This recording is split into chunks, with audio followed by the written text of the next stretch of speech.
Hello and good evening, everybody. I do hope the volume is fine and we can get this going. We do have the Rooster Cup second edition for tonight, starting off with the qualifiers. We got two of them, one tonight, one on Sunday. We're going to need to see how the players are actually going to get their Civs going. And as you can see, we're already in the lobby with the teams, with the players actually picking their Civs. We're just about to actually go into the first game. We do have Pangea Classic Regis as the map. We do have 10 players right now that they have been selected from the ones that did register on the CPL.gg. I should say actually the Discord. CPL Discord. You can check more information about it on CPL.gg website. I do want to say hello to everybody while we do load into the game over here. Just give me a second so I can take a look what's going on in the chat. Hello there, DP3. Good evening, sir, and welcome. Eric Coffin. Hello, good evening, sir, and welcome. I did also see Born Onion. Hello there, sir, and welcome. Rodri lurking. Good evening, sir, and welcome. I do hope you're gonna enjoy the show over there. Lurking. It is what it is. Also, Blaze Cat Kings. Hello there, sir, and welcome. Seaboy. Good evening, sir. Pelican F also. Hello there, sir. I kind of figured that it wasn't in relation to. Okay, yeah. I mean, Solid Gen really likes his how to say his chickens and his roosters, and he actually started raising quite a few of them, sharing a lot of pictures, and of course, I mean, it's fun, right? We're sharing what we are doing around over here, and we wanted to give it a little bit more special touch. And look at that, we got Chicken Hunter over here. Hello. How are you doing? You came to say hello? Yes? Okay. I don't know what she's looking at, but she's handing something. I'm gonna also ask the chat if we're gonna start from the left or the right side, and gonna take a look in just a second here, but give me just a minute so I can finish up with saying hello. I don't know what to enter here. Good evening, sir, and welcome. I did also notice whoa. Did I say hello, Pelikanov? I hope I did. Good evening, sir, and give me a second because there were quite a few discussions over here. Whoa, who did pick up the first promotion? We didn't have a first promotion. No, we didn't have a first promotion. Incredible. I mean, that is a subject by itself, right? I did also notice on YouTube, Volcar, good evening, sir, and welcome. I do see Papas, hello there, sir, and welcome. David Blaster, good evening, sir. Unfortunately, no co-caster for tonight. And Raffaello Manicardi, hello there, sir. We did have actually Wildfire starting to chant way before the stream. Hello there, sir, and I do hope you're going to enjoy the game tonight. Also, Just Majestic, good evening, sir, and welcome. First, got him. He was first on the YouTube stream. Okay, so let's see what chat has to say over here about where are we starting this off. Are we starting on the right side? Are we starting on the left side? Where are we going, chat? Just give me a second. I'm actually clicking buttons over here so we get to see the screens in order. And please tell me if the music is a bit too loud. I do want to know if the music is a bit too loud so I can actually fix it. I cannot properly hear exactly how the stream is actually getting the sounds going. We're going north. Oh my god, okay. Players are anonymized. Yes, sir. Would you make owl face? Good evening, sir, and welcome. Owl face, actually. How many friendships? We got one friendship available for them, one friendship, one alliance. Okay, sounds fine. All good. Also, we got both actually, Twitch and YouTube saying we're gonna go right. So we're gonna go and take a look at Professor Matter here. Let's see what Poland has to say in this game. He did settle his city, Krakow, over here in the north side of the map. Looks like he's gonna get a scout out in 3, and we do have him with a warrior discovering the land to the south. So we do have him also with a tobacco settle. Oh, that's kind of a bad settle, not gonna lie. No 2-2 around it. Anyway, definitely can go May style, definitely can go into the northeast, and he does have quite a few settles over here on the rivers with the fresh water. Access to Pantanal, maybe he's gonna get there. I don't know about this. They only have one friendship available, so you can imagine this is going to be extremely important for somebody who is in the middle of multiple opponents. Who is he going to ally with, right? Who is he actually going to have safety on that border with? We do have also him with 2 horses right in the capital, a few mountains to give him the campuses, and also very important, the holy site adjacency here. Yes, he's not going to put a lot of them, but at least for the first ones, you want to get some adjacency, right? I'm actually curious if he's going to start off with Stonehenge plus holy site or 2 holy sites. We definitely need to wait for him to show us the way. He does have a stone tile, so definitely Stonehenge is a possibility. Also, okay, Canada, his school, is it the northern of southern Canada? It kind of looks like like it's a southern Canada over here. Yeah, southern Canada. I do also notice the iron tile of Krakow is very expensive. It's gonna be to the southeast in the third ring, and this is gonna cause a bit of a problem. In FFAs, you don't actually have that many resources. You need to get them for yourself. The iron, the horses, the niter, the uranium, you name it, you need to get it for yourself. So you can imagine it is going to be quite a challenge for the players to raise an army and upgrade it when they need to, so they can actually bonk an opponent. Now we do, and also for that matter, we might not see that many early wars, even though I'm pretty sure some of the players here will want that. Now we do have Kinshi Unifier to talk about. I believe he's here, and he did settle on a culture tile. That is a silk tile actually that he settled on. A 311 base from the flat tile he is on. He does have also access to dice tile to the north to get some extra faith. Easy Pantheon, because why not? And I do notice he's gonna have an array of horses here in the south. Actually 4 horses extremely close to his close to his capital's early series. We do have him also with Mount Rorema to the right side that he's gonna need to share with Egypt. I don't think Daydream is gonna want to do that. Dr. Daydream over here definitely not gonna want to do that. Professor Crow, we do have him getting his scout out, and it looks like he's gonna have his iron tile to the right side, also horses to the southwest. Both of them first ring, extremely cheap for him to get these. And we do need to see who is actually gonna get Mount Rorema here. And let's take a look at the Harar Hardrada. Where is he and what is he doing with that? We do have Nidaros here with scout coming up in 1 turn. And I do notice he's going to have a 3-2 banana in his second possible city towards the north. I'm pretty sure he's going to want to put a holy site here to the southeast of Nidaros for a 1-2-3 adjacency. And I'm pretty sure he's going to get quite a few of them. Like, look at all of this. Look at all of this coast. All of this is his. Even the tiny islands, or I should say the tiny island over here of Armagh, is going to be his. He's going to dominate the seas. And we do have also Dr. Signal getting his... how to say, 2-2's going. He does have a banana in the capital for the extra food. He would probably want to get a builder over here to get the fish improved, but I would imagine at the beginning of the game he's actually going for astrology. He does want to put the holy sites much faster than he actually wants to get fishing. He's going for the settlers, and I do notice he's gonna have some inland cities. He's not close to any opponent unless you actually take a quick pick over here on Korea, and that is definitely gonna manage, and that is definitely gonna mean quite a bit for him. He's gonna be kind of free simming over here, right? It's kind of free simming. Nick DM, no freshwater on Nidaros. No freshwater on Nidaros. Actually, he moved away from the freshwater so he could get a better holy site. He should be fine, but population is gonna be a problem if he doesn't actually improve the coastal resources, and that's only 1 extra pop. You don't get that much from it. His Arental is gonna be second ring. Looks like he did get a builder, and did he just buy a builder? Never mind. We do have I'm pretty sure he didn't have gold to buy a builder, so he probably popped it from that northern hut or something. And we do have him also with horses somewhere. I think he settled on horses. There's no way he would have had... he doesn't have horses around his territory here. The other horse tile would be 4 tiles out, a bit too far away for the usual settings we have in BBM. I do want to also take a look here on Cleopatra Egyptian. What do we have? Middle of the map. On the other side of Professor Crow's... how to say, Mount Rorema, or should we call it the Daydream Mount Rorema here, because definitely Egypt is seeing this or next to him, and he does have a settler coming out next turn. We do have him working a 2-3-1 fertile, giving him the extra production points. Definitely can get there faster than China can. We do also see he's gonna have access to an iron tile and a horse tile in the second ring. That's a bit more expensive than the iron. Now, while he's gonna have this river to the northeast, doesn't have anything to actually go against on the right side, so definitely this is an expansion area that he could go for.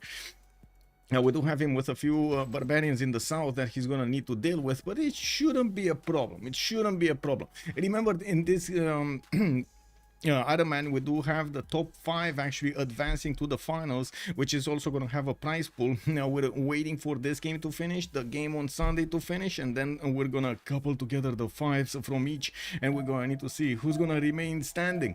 We do have also to take a look at Sejong here. Sejong, oh my god, it's been so long since we've seen actually a Korean in the game. We got Seoul with a setter coming up in 4 turns. Looks like he's a bit late on this.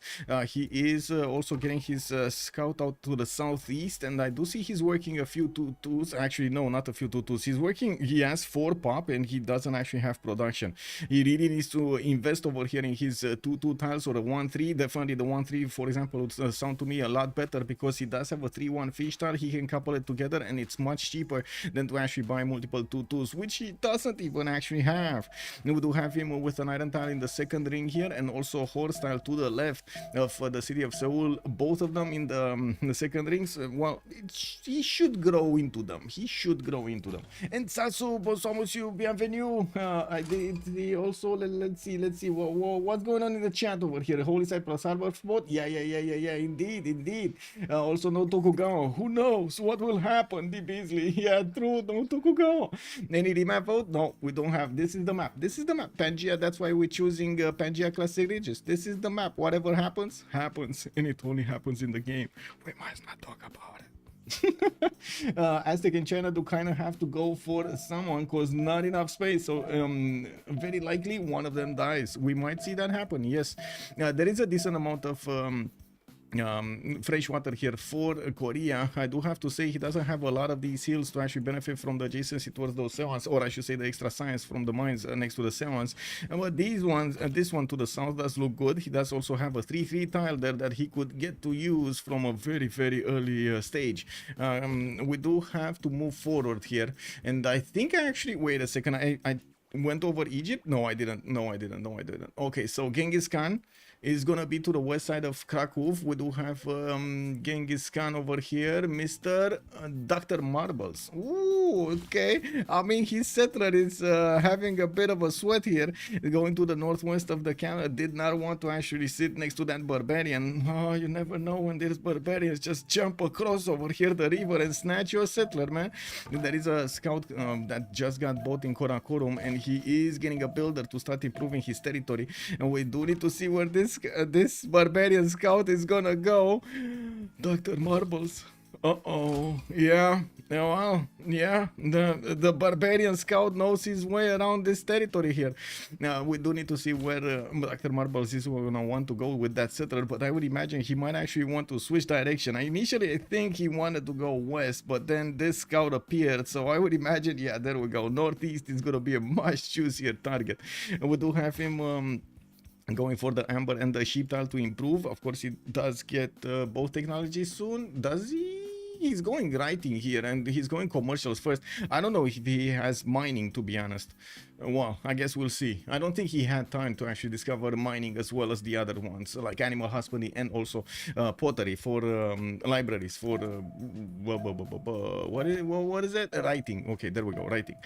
He does have the extra food from the rice tile, and of course the horses are going to be in his initial first ring, while we do have the iron tile in the second one. There are another 2 horses to the west, and definitely barbs are coming up from the south here in a line directly towards his capital. Look at this line of barbs, man. This is incredible. This is just, I mean, okay, slinger first, because you know he's a little bit less heavy, right? He doesn't have a big bat to actually hold. He just picks up rocks from everywhere and starts throwing them. At the same time, these barbarians looks like they're gonna start moving a little bit with more talent here, while they got after the they got through the forest. Let's actually see if they do manage to create some discomfort in the lands of Mongolia.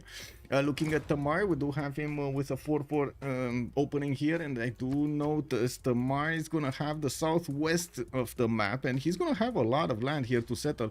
Not only mountains to the east side, and no wonder Mato Tipila that he actually settled from the first one from his second city.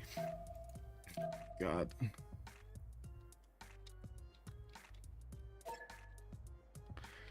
Did Aztec get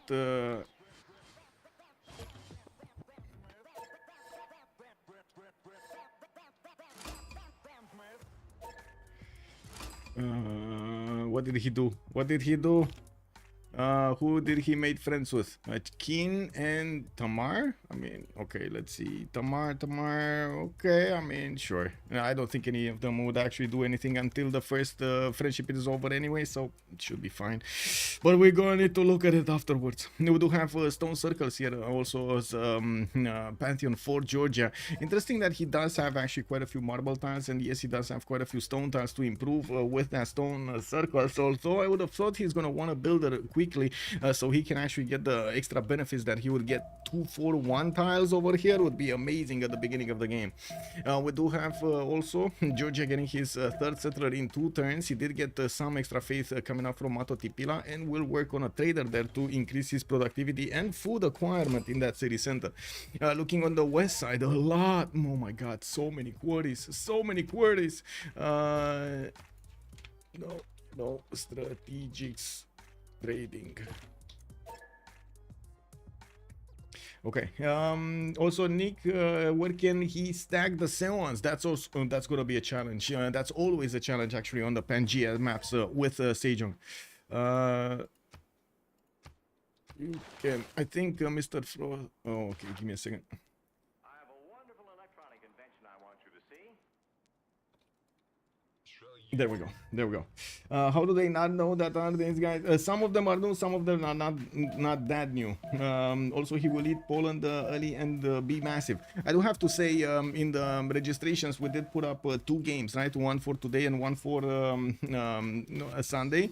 And there were quite a few contenders, or I should say, willing people to play, willing players to play. We did have to make a list, and we wanted to go for the ranking. First priority did go for the rankings. Whoever was on the seasonal leaderboard or the Hall of Fame leaderboard, and then we added who wasn't on those ladders over there. And yeah, we needed to go down the list to see exactly who can play and who doesn't get to play at the same time, or who doesn't I would say doesn't have time to play. I'm pretty sure if we keep on going with the Rooster Cup, I'm pretty sure there will be quite a few more registrations, and that's the whole idea, to try to have a monthly tournament for the Ironman, for the FFA format, so we can actually take a look at them in a totally different environment than in the 4v4s. Like we've gotten so used to the 4v4 meta that I do believe we should actually take a look also on these free-for-alls. Totally different approach to the game here. We do have a lot more risk attached to a lot of their choices. By the looks of it, Professor Hitterol is going to get that third city to the east side and might actually put it on the cattle tile for that beautiful food there.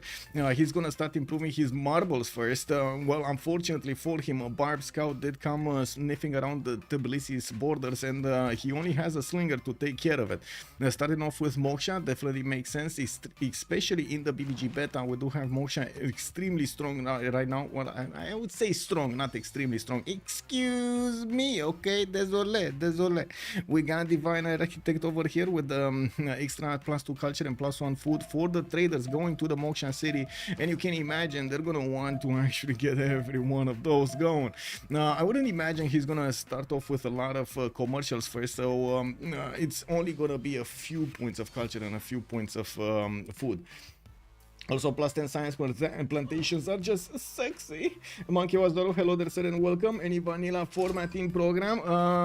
We're gonna play vanilla in the Civ6, actually, right? We're gonna play vanilla in the Civ6.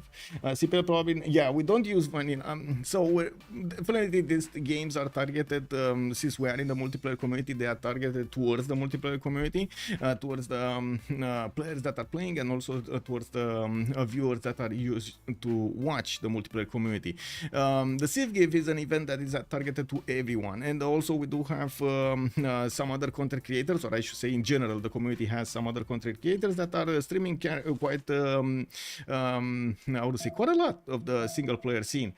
When is the Civ6? It should be later in December if they organize it.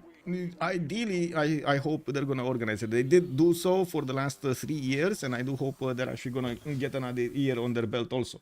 And of course, we're still waiting for the sneak peek of Civ6, Civ7. If you didn't know, on the 20th there is already a live stream scheduled, so you can take a look at the Civ7 sneak peek gameplay. If you don't have it, just tell me in chat over here, and I'm gonna share the link for the YouTube stream. I see at least one first, how people buy districts in game with faith. Yeah, Let's see if they're gonna go for it. We do have the ticket started off also for Professor Hitorol. This is basically standard. He does want the extra faith pattern from the tickets and the extra protection, right? You do get quite a bit of extra defense. Of course, with the second builder, he's starting to improve his stone tiles. Definitely, this is going to be a much better capital in just a few turns. Iron in the first ring. I do see horses. No, I don't see horses. They might actually be underneath the city or underneath one of his holy sites. I'm not sure which. There is another horse tile here in Gori, so he could definitely benefit from that. Looking at Montezuma, let's actually see what Dr. Anxious is doing here. Sending his third city to the north, a bit late, I gotta say. We do have fourth city coming out from Tenochtitlan in 3 turns, and yes, I do see he already has 3 camps in the capital. Wow, okay, I mean, that could be a lot of gold if he just gets a builder out, discovers animal husbandry, and starts improving them. Well, first of all, he's gonna open up with commercials, and we do have him already with a trader from Texcoco moving towards Tenochtitlan. He does have +4 campus, easy peasy between the 2 geothermals here, and it looks like he's gonna be quite close to China. This might actually spark some might send some sparks in the air here. We have Professor Crow between 3 opponents. One of them would be quite far away, actually, in the South Canada, but still he has 1 opponent on the west side and 1 opponent on the right side. We're gonna need to see who's he actually gonna remain with a friendship here when the next friendship starts. And we do have also, I do have to take a look here, continent split, quadruple continent split Aztec on Dr. Anxiety. Oh, I think he actually has something to be anxious about, boys. Are they still using the beta? Yeah, they're still using the beta, sir. We didn't actually have PVG going into this 4th version. When it does, I'm gonna make an update video for it. Dieter, also hello there, sir, and welcome. What are the names from? I just randomized some names, and they were like mad scientist names. I literally used the website to randomize the names because I didn't know exactly if I should theme it or not, and I didn't really want to go into again like rehashing all of the other names that we had, like Disney names or Marvel names or something like that. So I found a website which is actually pretty cool. You can randomize a lot of these names, and yeah, it might make for a little bit more how to say more names. Yeah, more names, more diversity. I found the strategics totally random on the beta. Whoa, okay. Okay, so let's see Canada here in the south. We do have 2 cities at the moment. Went really quickly for Temple of Artemis and did finish it. Did start off with religious idols. He's getting that extra faith and extra gold on these improved mines on the resources. He does have jade tiles, actually quite a few of them to get going. 1, 2, 3 with the salt mine. Just 3? Okay, this is a bit weird that he actually picked the religious idols. Maybe he didn't have Goddess of the Hunt or something, or yeah, I guess neither Goddess of the Hunt. I don't like Goddess of the Hunt either in this case. Oh well, it is one of those days. You only get like 9 faith and 9 gold from all of these tiles improved. He does have the 4-foot tile underneath Ottawa, and I do see the trader already starting off from the capital to his second city, not the other way around as we seen on other players. Now he is starting to improve also his salt mine, and he's definitely gonna get the jade improved with that builder. Now with the Temple of Artemis, by the way, benefiting from 1, 2, 3, 4, or actually 1, 2 in the capital, 2 amenities in the capital, 4 food, and of course, oh actually wait a second, I think it's 3 food if I'm not mistaken. At some point they actually changed this. No, not this. Okay, Temple of Artemis, 1 amenity and 3 food. There we go, 3 food, 2 housing, not 4 housing. Oh well, it is one of this. I needed to re-update my knowledge about this. Now we do have him benefiting from an iron tile on the left side, and let's see, yes, in the first ring, and I do notice his horses are not gonna be in the tundra. They cannot live in the tundra, it's way too cold. Well, yes, they are big, yes, they have a lot of muscles, but still the cold actually drives them crazy. Can you imagine that? Now we do have Cleopatra, Ptolemy, Dr. Harry, Harry. We do have him to the northwest side of the map, and ooh, juicy Tevenanki coming up from Iuno.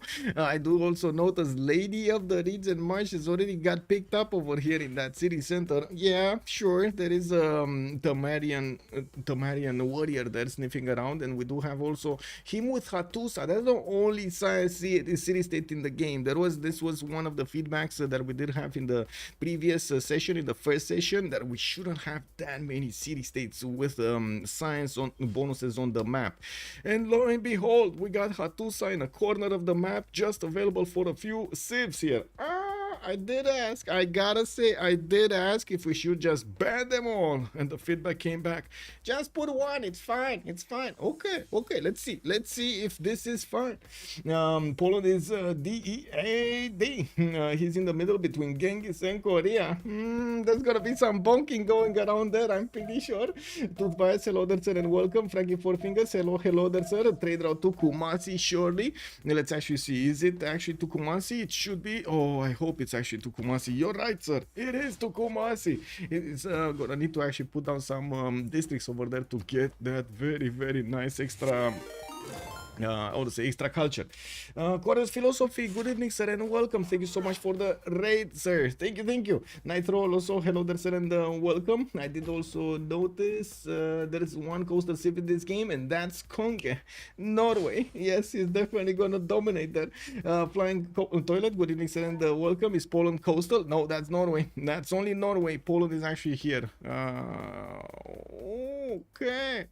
Doctor, give me a second. Okay. Now we do need to take a look at the strategics of Cleopatra here. After he did manage to get his Temenanki, we will need to see him also getting a builder to improve the farms. He's already getting the extra production, which is extremely valuable, making that tile underneath the city settle 3-3, while he does have an iron tile to the southeast. We do have him also with horses in the second ring to the south, and I do notice it does seem like China is sending one spearman. Where is this spearman coming from? How is this spearman getting here? Hello? He actually built a spearman? How did this get here? Wow, okay. Leech, good evening, sir, and welcome. How are you doing tonight? Bonsoir, monsieur, bienvenue à tout le monde sur ma stream. We are looking at the Rooster Cup, and I do have to apologize. I don't have that much knowledge about French to actually, how to say, comment on the game over here. Sometimes I even have trouble with English. But anyway, it's happening. So we're taking a look at the Rooster Cup. This is an 10-man Ironman, one of two qualifiers for the finals. The finals will be next week. We do have the qualifiers today and on Sunday, and we're still actually dotting the I's and crossing the T's on the format, trying to see what works, what doesn't work, what the player feedback is, and so on and so forth. Having quite a bit of a registration phase over here for 2 weeks, and we are getting to the second edition. We do have top 5 from this lobby going into the finals, while top 5 of the next lobby on Sunday will go also into the finals. Now, I do want to thank you so much, Leech, by the way, for the raid. Much appreciated, sir. Colgaranas, bonsoir, monsieur, bienvenue. I did also notice, wait, it's an emissary spearman, Colgaranas is saying, yeah? Think so. I remember he also said there was a game tomorrow. The game tomorrow, it's a 3-legged race. It's basically a combination. I believe it is a game in the United States with somebody that actually needs an experienced somebody that has experience to the game, with locked in with somebody that doesn't have that much experience in the game. So they do need to actually struggle a little bit to actually get things going, coordinate, and of course share the knowledge. Now that's basically what the format is for tomorrow. We do have 5 teams with 2 players each, one experienced one less experienced one, or less knowledgeable about the game, and of course the meta, and so on and so forth. So Legend did give us a list. I'm still actually needing a few confirmations from tomorrow, so that list might actually change. Yes, like the last 4 hours or 5 hours I kept on messaging people over here. It happens, you know, it is what it is. But hopefully this is gonna be an event that we can actually have a bit more standardized during the months, or once a month, and we will actually get to see how things can improve. Zilicium, good evening, sir, and welcome. Can you show yields, please? Yes, sir, I can show yields. There we go. We just finished actually talking about the civs here. We did go from the right to the left, so I think I should actually go a bit of a roundabout on the city states, and then we're gonna need to take a look at their how do you call it? Their pantheons. Okay, so let's see city states first, and then we're gonna take a look at the pantheons. We got Nazca, we got also Armagh for the religious bonuses, and I'm pretty sure we're gonna see Konge, we're gonna see also Poland want that, and Tamar want a piece of these for the extra faith. I do see Hattusa, of course, the only science city state, and that's gonna be Dr. Harry from Egypt, from Ptolemaic, actually sending his Amani in there. He's probably gonna want to trade externally to hit with Amani. Namadol, Vilnius, Antananarivo, Rapa Nui, Kumasi, and Ayutthaya will be providing some cultural bonuses. I do also notice Bandar Brunei with Samarkand will have trade bonuses, extra trade bonuses. Auckland will be the only one. No, not the only one. There is also Hong Kong in the game here for the industry bonuses, while I do see Engazargamu with Valletta will be providing some extra production towards units, because why not? You know, why not? Why do you have something against the units? Okay, let's see. Right side, God of the Sea, picked up by Norway, already getting extra production on these improved fish tiles that he did on the right side of Nidaros.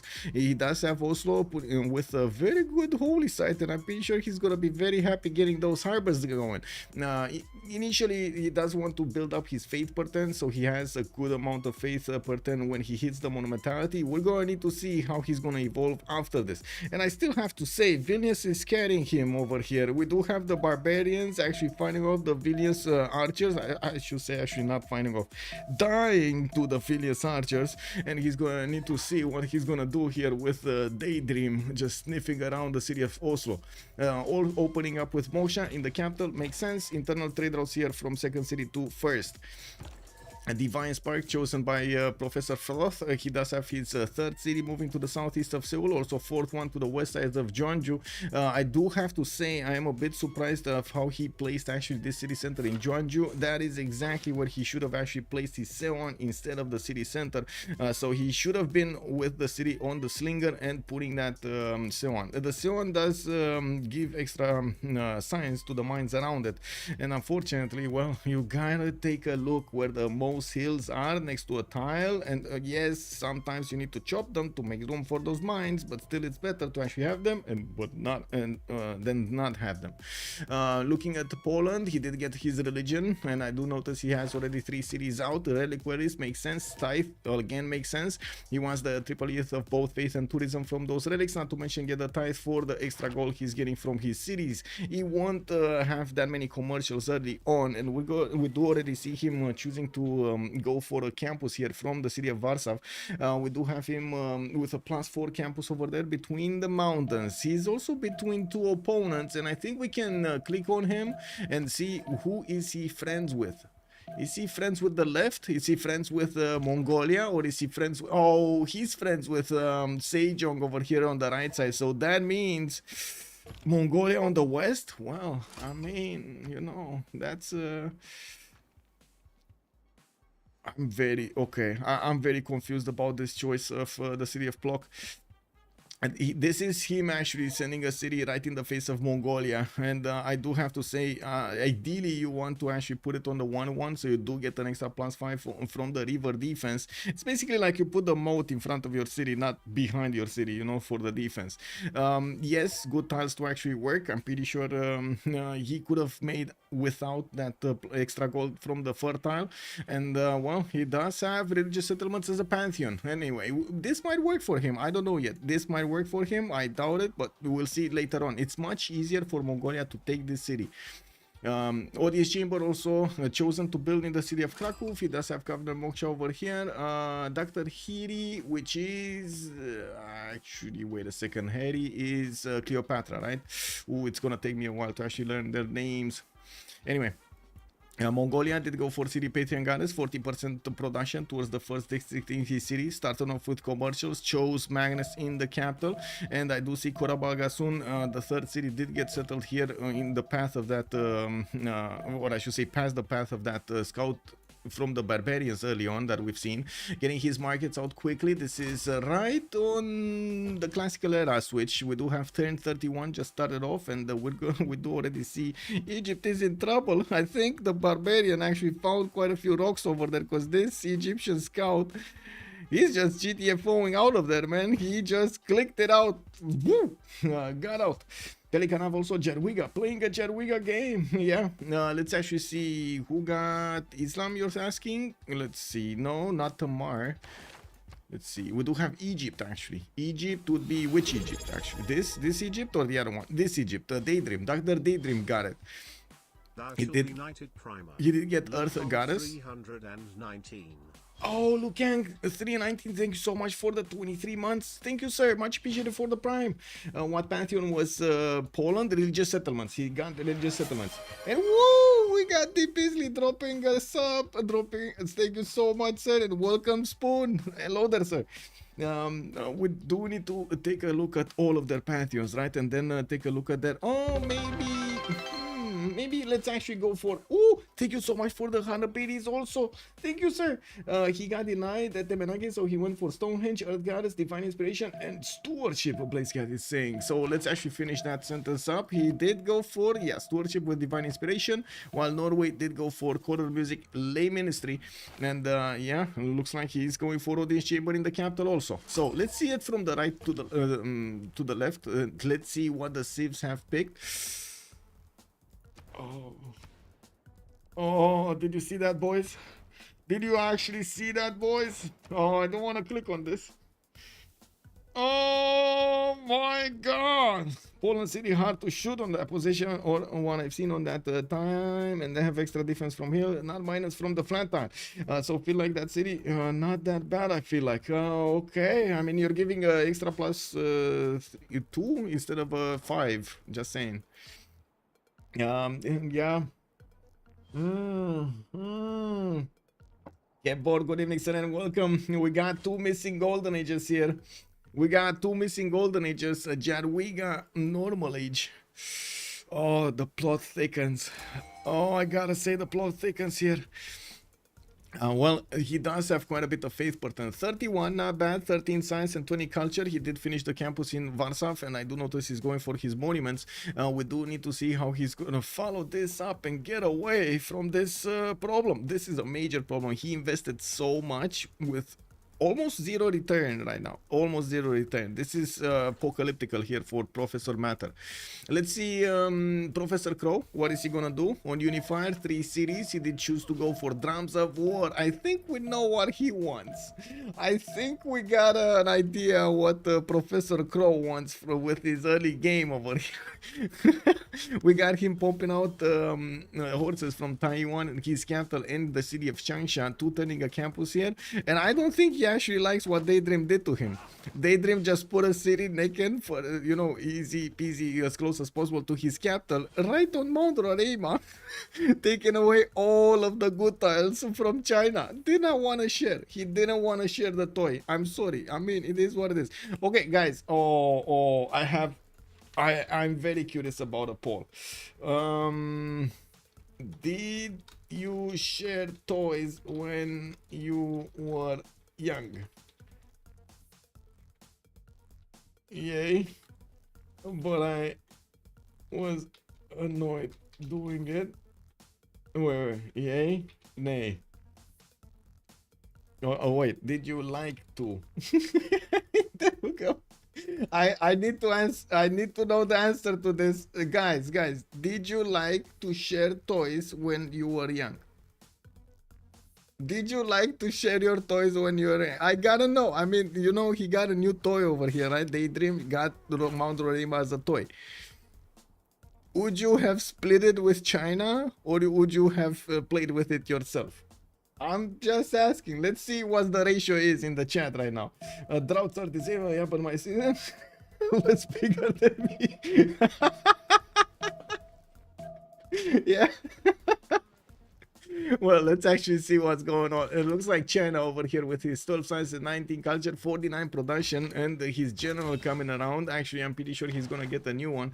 He's on the 3 general per 10. Poland is on 2.3. We definitely don't see anybody else making these general points. I do notice Pingala establishing Changsha, Moksha in the capital. He's definitely improved his iron tile and his multiple horse tiles, and looks like his army is going right. He's going right. Okay. Okay, so we know who the target is. We got some Egyptian horses being trained. Egyptian Mariano chariots are coming up. And we do have some swordsmen also from Jiangsha being trained over here from the Chinese unifier, King Shi. Let's move forward on Signal. Dr. Signal over here with Norway did manage to get his OGM chamber pumped up. He's gonna have quite a bit of faith per turn, 33 faith per turn, 48 points of production, 4 cities with his lighthouses. He's gonna get extra trade route soon, and I do notice he's gonna try to he's gonna get another settler from Nidaros. I would hope he's actually gonna get to 7 pop to put down the harbor, at least lock it in, and then actually start moving his settlers somewhere. We do have him still with a barbarian problem in the southwest. He's trying to build a warrior, train a warrior here, so he can well, make it easier for that city to defend himself. Now we do have Cleopatra. Actually, there we go, sending. Oh, look at this, man. No fear for Dr. Daydream. He just put his scout cat over there, and then immediately Professor Crow was like, you don't send your cats to me, bro. I mean, do you know what happens here? Yeah, I think some pony action happened over there, and we're going to need to see how things are going to evolve, because it looks like these horses are not that many, and we do have a lot of Marianos on the other side. Now looking at Cleopatra Monumentality Golden Age on 3 cities at the moment. Egyptian Ptolemy is gonna go for Ancestral Hall. Hattusa did get money established. Dr. Harry here is also using Governor Liang in the capital. Oh my god, look at these tiles. The 251s here in the city of Iunu. We got 30 production points in that city center at 1035. Guys, man. Okay, he's not more than the turn count, but I do hope he's gonna grow more than the throne count. So it looks like the poll ended. We did have 6 responding. 5 of you said no, and 1 of you said yes. I'm very curious how many actually abstained. Can you imagine how many people don't want to say this? Come on, man. Like, really, what was that? There's no issue. Anyway, I'm 6 to 4, but it wasn't when I was 6. Yeah, definitely. 2 players Israel and Korea Israel. I mean, let's see. Hattusa is projecting out Hypatia. Yeah. Well, let's actually see how this is gonna go here. Okay. Next time. Wait, why didn't I get here on Dr. Daydream Monumentality Golden Age, right? Oh, wait a second, I missed Cleopatra. I was watching something else. Anyway, Pembrasian voice here for Ptolemy, by the way, on Dr. Harry. For some reason, I was taking a look at the other numbers. Dr. Daydream, we got him with the Monumentality. He's actually gonna get quite a few chops with the builders, and I do notice he is on 35 faith a turn with 49 points of production. 3 turning Wallow's Throne. He is putting pressure on Professor Crow with his Marine Chariot Archers. Remember, these guys actually get extra speed when they start off their turn on flat tiles, and that's exactly the advantage that right now Dr. Daydream is using against Professor Crow. I would imagine actually he could move one up and actually shoot down this horse. Just, you know, give it a love tap over there, just, you know. Oh my god, I can't pop anymore. I can't pop. No. Ah, there we go. That is the pop. You heard it? Just there we go. How can this even be? Korea with the lowest science in the lobby. Mr. Golden is say. And the CS has more science than Korea. Woo! Yeah, might be. Let's actually take a look at Korea here. Unfortunately, normal age 9 science, 11 culture, 4 city strong. It might get bullied by Mongolia with his scout. It looks like barbarians are actually breeding in the south of Gangneung, and we do need to see if that city is actually going to be in trouble. He keeps on building up the settlers, but unfortunately, I don't think he actually got the tempo correct here. And instead of going for his seance, he started off with commercials, which it's not really the meta on Korea right now, or at least I don't think it is. I don't think it is. I don't know, man. Cool Whip, hello there, sir. I can't say names. Names will be revealed afterwards. It is what it is. I gotta say, we do have some experienced players and some not so experienced players in the lobby. It happens, right? We did have 2 games. Some didn't have time to play on this. So yeah, it is what it is. Amir, hello there, sir, and welcome.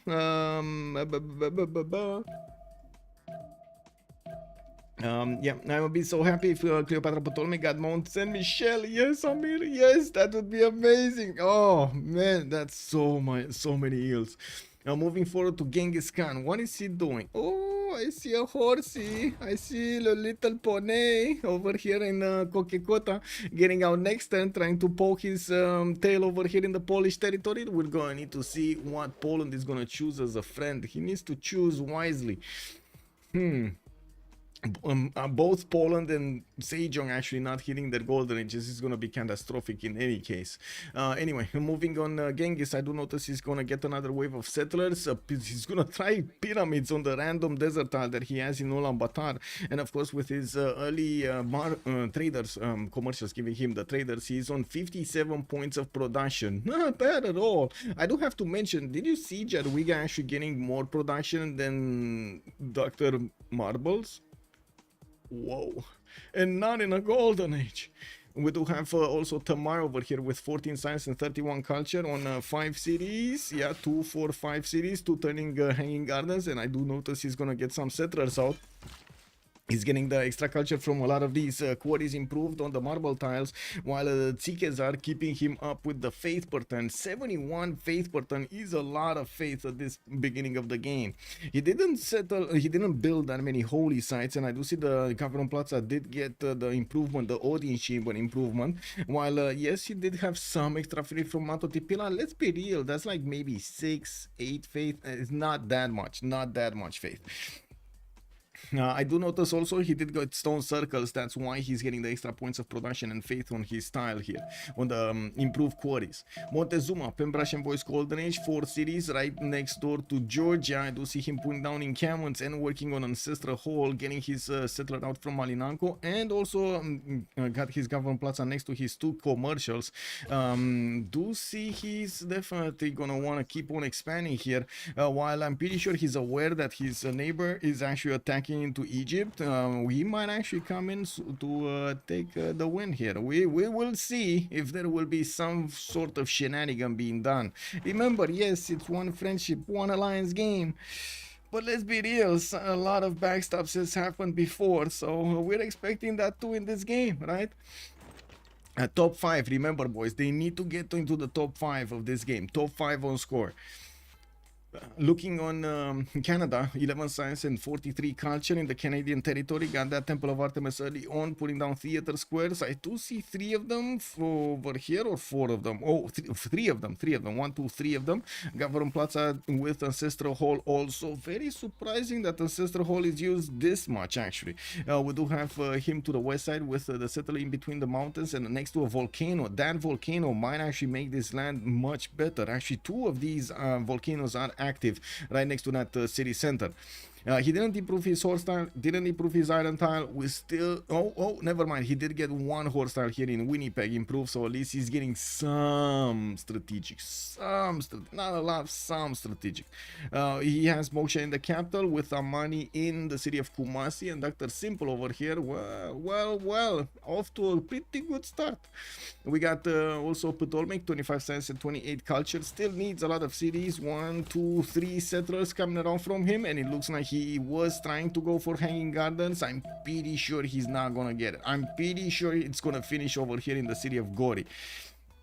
We don't have anybody actually trying to go for it in the other parts of the world, and unfortunately Norway did not have the patience to actually wait for that 7th Pope, delay that settler for 1 turn and put down the harbor, to not actually need to wait another 4 turns for the population to regrow. He did build a granary in the meantime, and I do see he's getting some more warriors in the north, improved most of the tiles in Oslo, while I'm pretty sure he does need a lot more builders. What is he doing, and why is he not getting that many builders? Monumentality, he's on 49 faith per turn. Come on, man. Is he actually waiting for feudalism? Because oh my god, there will be quite a few tiles that would help him out towards that feudalism goal. Anyway, we do see quite a few settlers coming around and moving around this territory. 1 in the north, second one here in Nidaros to the west side, and in Oslo there will be 1 going towards the south, which I gotta say this city is made good because of these other resources in the water that he could get the extra production from God of the Sea. Also, Lancer, good evening, sir, and welcome. What did I miss? Two no golden. Okay, well, I gotta ask chat over here. Is this actually gonna be Civ6 territory? Are we going into Civ6 territory with the no golden ages on Poland and on Sejong?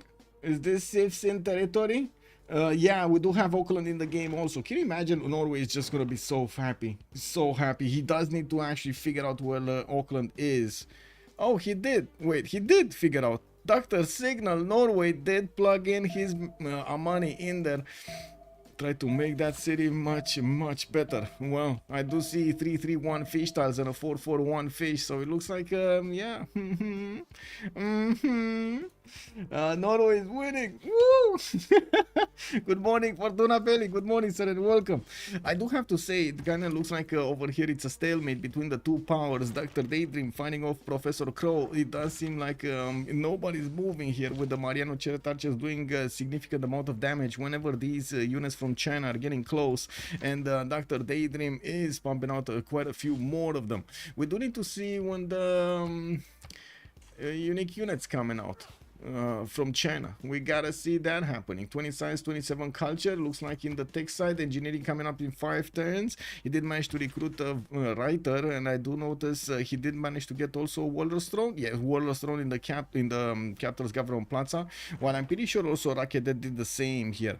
Yeah, Walrus Throne over here. Only 4 cities on Daydream. I would imagine he's gonna want to settle a few more. He did manage to recruit a general, which is extremely important, by the way, fighting off China, Professor Crow. Taking a look at also what's going on here on Canada. Vancouver just got a bit of a Pompeii action here to the west side of that city center. Will need to improve his deer tiles, and I do see he's going for more builders. Started off getting quite a few writers, and right now he is on 15.9 writer.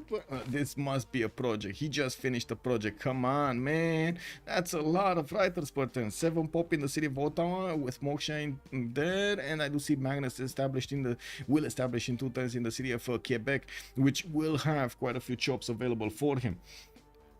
I think it could be a problem later if they're both Irel. Canada won't have someone to trade to.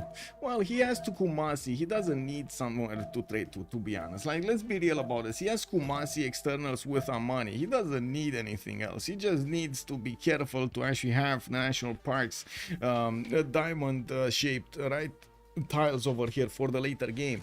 We're going to also need to see if this war is going to help him or not help him. We definitely need to see how Daydream is going to try to approach this. It does seem like some of his Mariano Chariot Archers are taking quite a bit of a beating here, and I do notice China moving in did not manage to take out the horse. Unfortunately for China, he only has units with melee attacks and doesn't have ranged attacks, so that is actually quite problematic here, since Egypt is slowing him down quite a bit with his ranged units.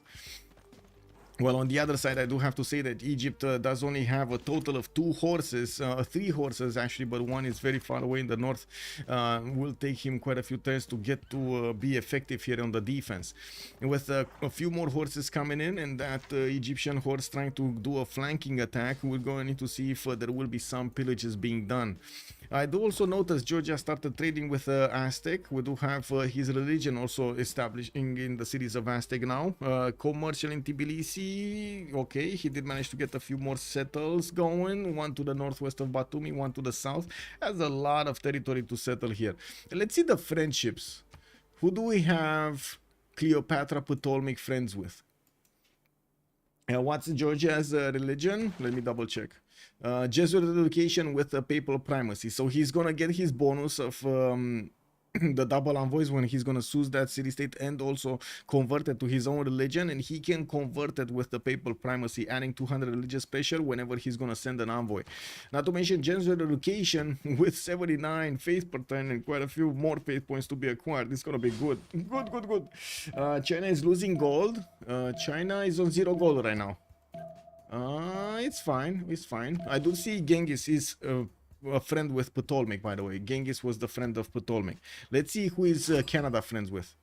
We gotta see the diplomacy, guys. We gotta see who is friendly with whom, so we can figure out what are the actions of the next phase, right? How is this gonna play out next? Wait, Canada has no friends? Oh my god, Canada has no friends.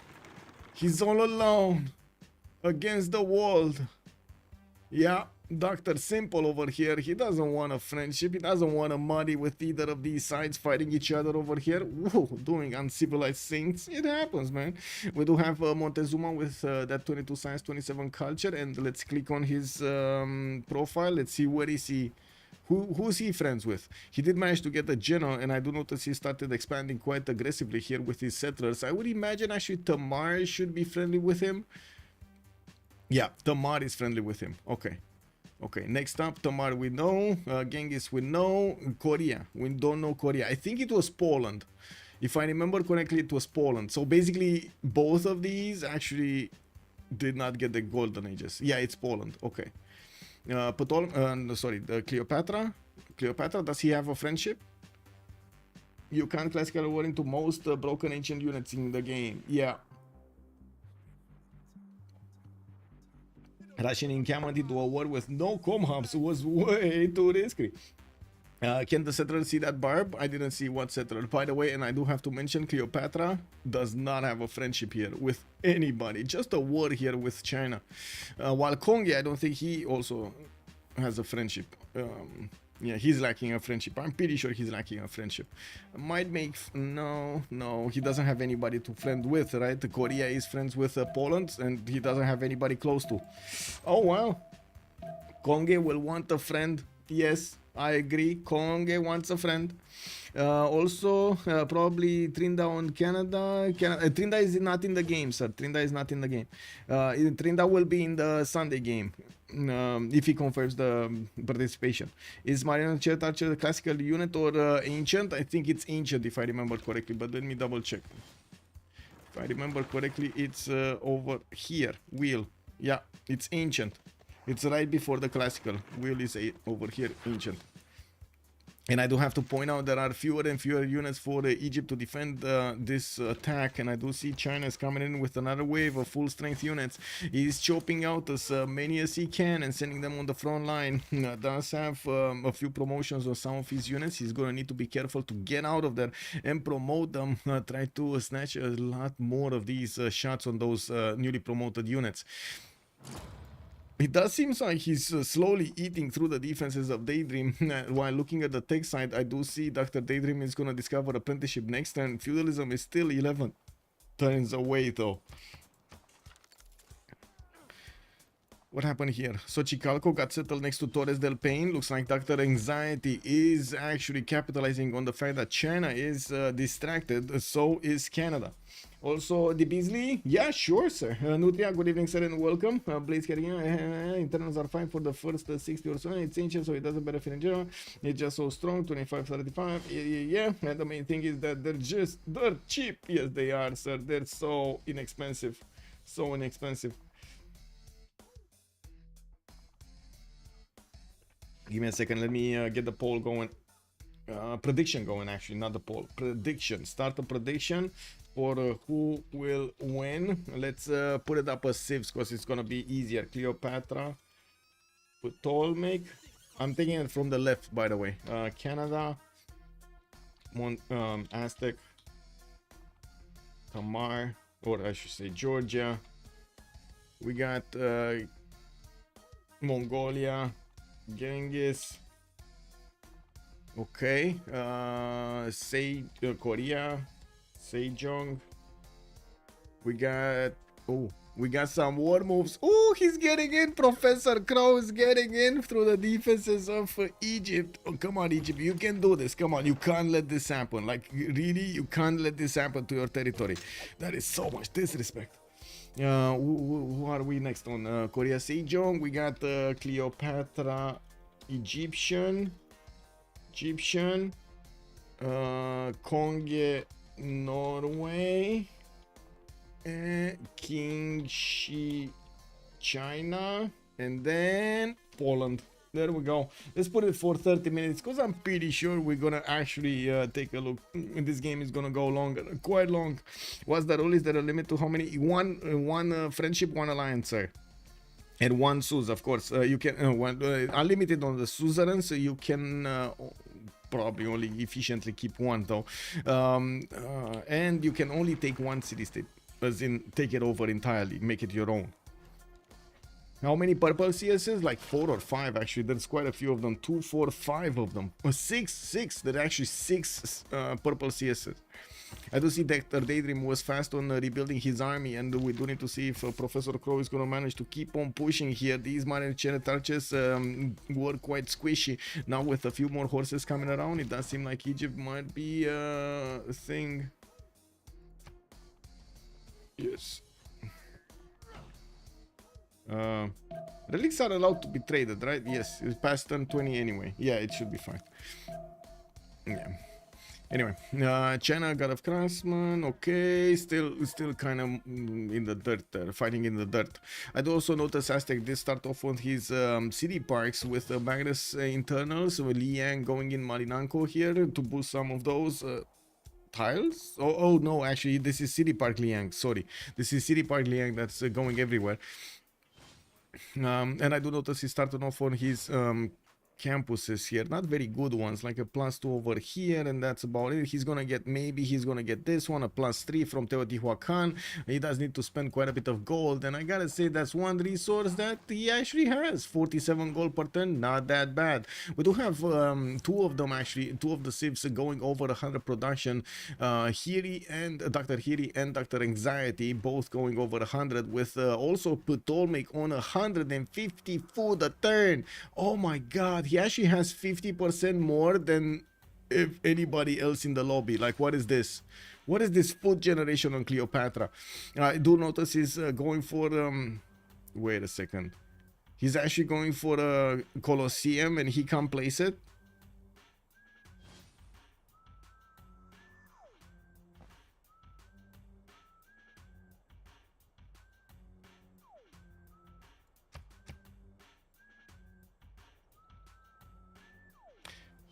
Did he get bronze working for Colosseum? Wait, was thinking that friend with 4 continent Aztec, he may sim till the end of the game. Yeah, he has bronze working. Okay. Did you see a mine improved? Oh, I see. You see the encampment. Okay, he can place it. Perfect. Perfect. Was this actually useful to go encampment over here? I guess he did want to get it so he can bonk against Aztec later on. But oh my god, usually the players don't go for encampment after this. Yeah, I see it now. Good. Let's take a look on Mongolia. Looks like he's getting a few galleys here from Al Malik to see how the seas are looking, and of course I do also notice he's starting off on a few more settlers. Did finish pyramids, and he's gonna get the extra charge on each of his builders, not to mention a free builder. Started improving his resources, and only a few horses got out of his cities. Did not actually want to take out Poland early on. We do have him on 37 science with 44 culture, and I do notice Poland next to him is 31 and 40. Not that pushable. Right? We don't have him with a single unit though, and this is very dangerous for Professor Matter. I mean, I understand he really likes his matter things, but this might be a matter that might be a bit too important to phase out, you know. It is what it is. Hidan, good evening, sir. He's literally building an encampment. Yes, Hidan. I was not seeing that, honestly. Like, you see this pole over here on the right side? Unfortunately, this stick that holds my microphone, sometimes it actually blocks my vision on the right. Yes, I'm sorry. He did place it, and it's 4 turning from Iwuno. Hey, Hidan, did you actually answer my message for tomorrow? Give me a second.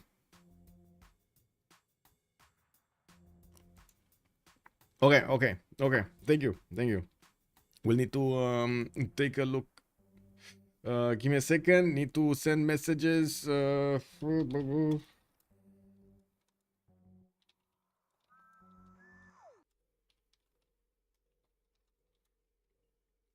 we go. What happened to Korea? We didn't get a golden age, sir. We do have him getting his government plaza here, and I do notice he still didn't actually take care of that problem in the southeast of Gangneung. We do have him expanding to the northeast also of the city of Seoul, and still is getting his traders off, starting off with incumbents and not his Seoans, which is definitely not the way you would used to seeing Korea play. We do have China keeping up the pressure here against Egypt, and it does seem like both of these armies are actually quite low. And yes, we do see he's one-turning swordsman on one side, and China is one-turning horses. By the looks of it, oh, Professor Crow just shifted out of there so he doesn't lose more. Now, looking at also in the south here, it looks like Canada is going to start off on a few holy sites, especially in the city of Vancouver, while he's getting 2-6 mines, 2-foot-6 mines in that city center. Amazing tiles, amazing. Also, Pingala establishing in Victoria, while I do notice Dr. Daydream is being locked in place over here with his neighbor, just shooting arrows against each other while ponies are coming in. Oh well, the pony invasion is real. On Tamar's land, we do have him getting his temples, and he did try to put down an entertainment complex, did keep a space for Colosseum, but he did not manage to actually get it right. It definitely will be built over here in 3 turns, or maybe next turn actually. No, yeah, next turn. He does have 2 builders. Okay. Looking at Montezuma with his 2, 4, 6, 8, 9 cities, we do have Dr. Anxiety over here, actually managing to get 40 science with 39 culture, 133 points of production, while he's on 33 points of population. For comparison, Wilfred Laurier is only 24. We do have even Dr. Signal over here on barely 34, and he has so much food coming out from his fishes here. I do also notice he started off on his Colossus in Nidaros, and yes, he did improve as many of these I would say resources as possible, getting those extra settlers towards the south and working on building up his stave churches. These are the replacement temples that Norway gets, right? In his holy sites. Now, how much faith is Poland sitting on? Oh my god, Herdine, good evening, sir. Poland is on 557 faith in the bank. He did manage to get 2, 4, 6, 7 cities right now. At least he has the cities, and he is getting heavy chariots. Uh-oh, he might feel the problem of Mongolia. Did he not make a friendship again with Sejong? I mean, come on, man. Korea over here is kind of ripe for the picking. We do need to see where these heavy chariots are going. Where do you think these are going? They're kind of... Uh-oh. They feel like they're going right. It feels like they're going right, boys. When are these going? Let's actually see the horses over here carrying that soldier. Where is he going? They're going right or they're going left? How many doctors are in this game? We got all of the mad scientists in. Okay, those 2 headbutting each other would just give up and both rush Canada. Yeah. Oh, yeah, they're moving right. The horses are moving right, and I think we know where this is going. I think Korea might be doomed, I tell you. We do have 2 turns for Stira for Professor Matter. I do have to say, he needs a lot of gold to upgrade all of these resources, and not only gold, he needs the iron. Where is his iron? He upgraded only one iron tile. Oh, that might not be enough. With Odin Chamber, no warlords, doesn't have a second iron. Oh my god, it's gonna take an eternity for him to actually upgrade all of them. Anyway, couldn't be under, kicked off him. Is under is in the game, yes. I won't say who it is, so I won't say who it is. But under is in the game. We got quite a few actually in the game. Let me see. We got Alco, Royal Dragons, Kyber, Guardian of the Nachos, Schwabel Maidron, FKDN, Legenden, Silas of the Cakes, that's Cupcake, Dieter Donor, and Under playing tonight. Poland has 2 iron and I didn't see one. I did see this, right? I did see this. Where is his second iron? Oh, he does have a second iron over here. Oh, thank you for the mention. Thank you. Yeah. CG, good evening, sir, and welcome. Thank you. Daniel Dingo, hello there, sir. Good Abend, my hair. Willkommen. Dragos is not playing. No, he didn't actually register as far as I know.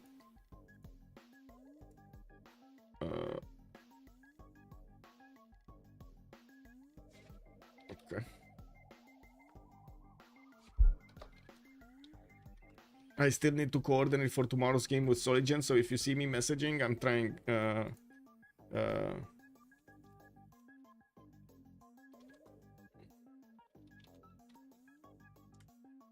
yep. By the way, did you guys like the animation, the intro the versus animation at the beginning? I'm gonna keep on seeing if I can improve it. Ooh, we got so many heavy chariots. 2, 4, 6, 8 of these heavy chariots. He does have a general for them. Hannibal Barca is available, and Professor Matter, I'm pretty sure he's gonna use it. I'd also see he's gonna plug in that Victor over there in the city of Plug to the west side towards Mongolia, which I gotta say, Dr. Marbles, it doesn't look interested in actually getting any army out. He's gonna start putting down aqueducts to get his perfect setup over here with the industrial zones, and oh my god, these are gonna be some beautiful industrial zones. It also seems like Mongolia is getting caught with his pants down. He does have a settler, and oh my god, Dr. Marbles has the audacity of making that scout move. The audacity. Were they friends or something? I can't believe this. Ptolemy with 50 science and 83 culture. We do have him on 125 production. Still 173 food per turn. The most food in the game per turn right now.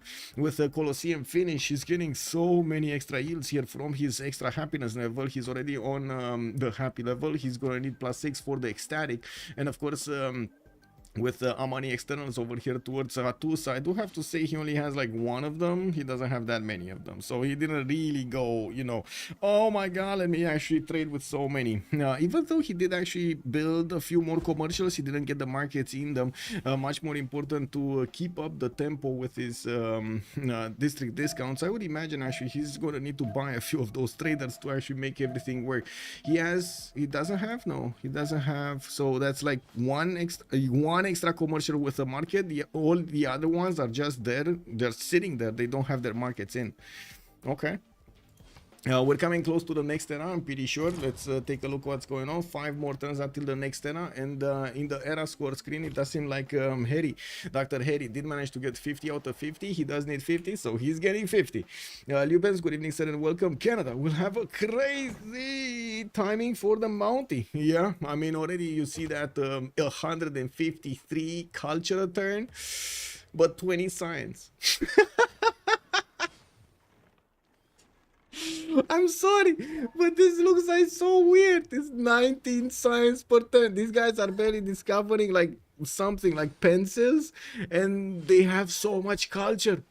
They know everything, man. They know to dance, they know to do music, they know to play the guitar, they know to draw, they know to do everything. But they don't have actually cards, right? They don't have anything technological. Wow. He can't be attacked because one, he has the passive that makes him immune. Yeah, 2 Mounties. Yeah, I mean, Mounties are gonna still be, it's gonna be a while until he gets to Mounties, right? And he's kind of far away, and nobody would actually give up his empire for some Tundra series, so I'm pretty sure he's gonna be safe for quite some time here. Okay, let's see next. Montezuma, where is he? Wilfred Laurier, 57-54. He got his golden age. Montezuma is 54-54. He's getting his golden age. Tamar is on 70 out of 65. He's also getting his golden age. And Genghis Khan, 52-55. 3 more points and he needs his golden age. But I would imagine he's gonna get at least one of these +4 industrials. This should be a plus. Oh wait. This is the industrial zone. That's a +2, unless he finishes the aqueduct first. But anyway, there were 5 more turns. So this one would finish beforehand. He's gonna get the splendid bonus from that one. I mean, there's no way he's gonna be having that one under 4, right? With the next aqueduct, it should be 4. Anyway, moving forward, Sejong 32-38. Oh, disaster strikes. We do have Poland discovering his stirrups next turn, and I gotta say, he did manage to get mercenary card. That means discount half of these resources spent on the heavy chariots to get into the knights, and half of the cost to do so. This is very good for Professor Matter over here, and I think we should see him start to click on buttons. Yeah, there we go.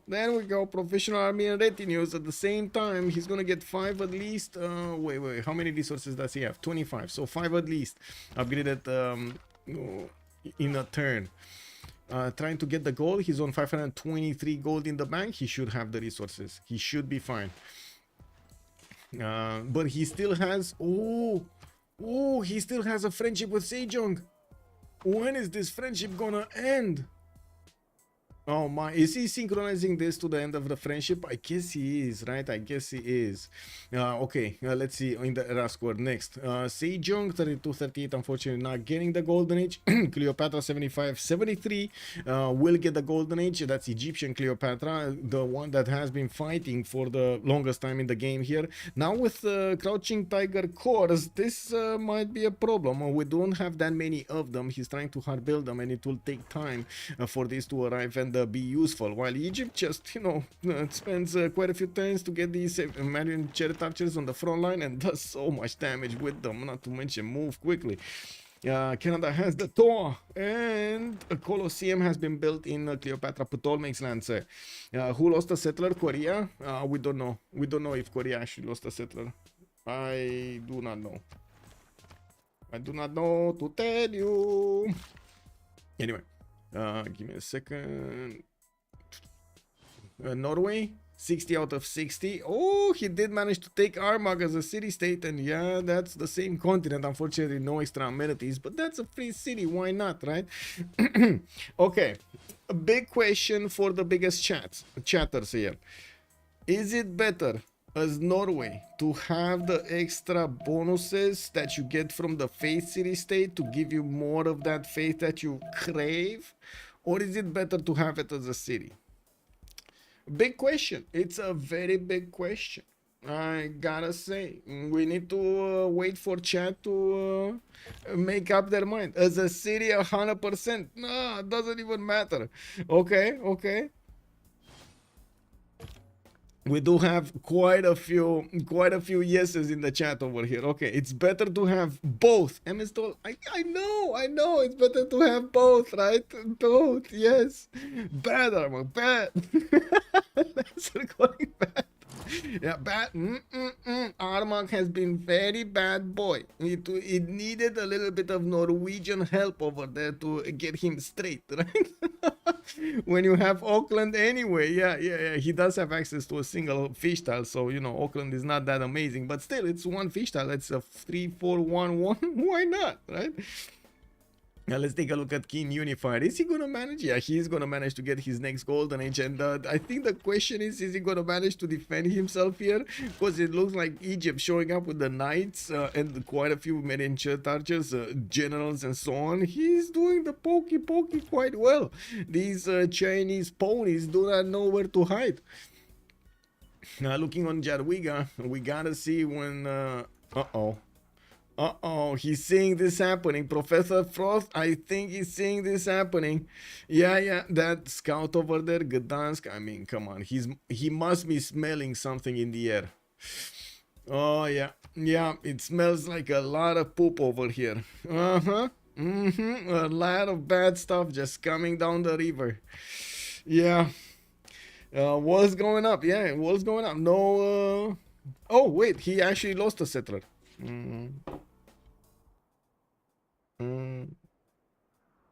Okay, guys, we get 3 Civ6. Are we in agreement? 3 Civ6. Okay, let me put up a poll because it seems like chat is non-responsive. Come on, man, chat, come on, you can't leave me like this. Do we do 3 Civ6? Yay, nay. Let's see. I'm waiting for the results. That's ancestral. Yeah. Okay, another war. Professor Matter has started off tearing apart the cities of Korea. Triple slam over here in the city of Gangneung, and did take that one city down. It looks like Korea is just moving around the cat scout here, and will want to get immediately or as quickly as possible the cities of Korea. Also, it looks like his Professor Hitterol is very annoyed that somebody's sitting on his spy style. I mean, it's his spy style. Why don't you let the man improve it? Look, Mr. Malvo's over here just keeps his cat scouts all over the place. The builder cannot get in. He's actually feeling very scared. Have you seen cats, man, when they're very annoyed? Oh my god, man. Whew. Yeah, you don't want to be one of those guys. And we do have Egypt also. Looks like he's gonna move back here. China's crouching tigers do seem a bit too strong when they're next to them. While we do have a crouching tiger core in the city of Changsha, that is gonna do a lot of damage when it starts shooting. Settlers being bought here by Daydream. He did manage to put quite a few of them in production, and I do see 1, 2, 3 of them are gonna come out. Yeah, but Dr. Frost is saying, okay, Poland. Oh, yeah, I mean, Poland, yeah. I mean, to be honest, at this point in the game, I think quite a few experienced players would say that he kind of was let out of his misery over here, you know? No medieval unit, he's definitely dead. Yeah.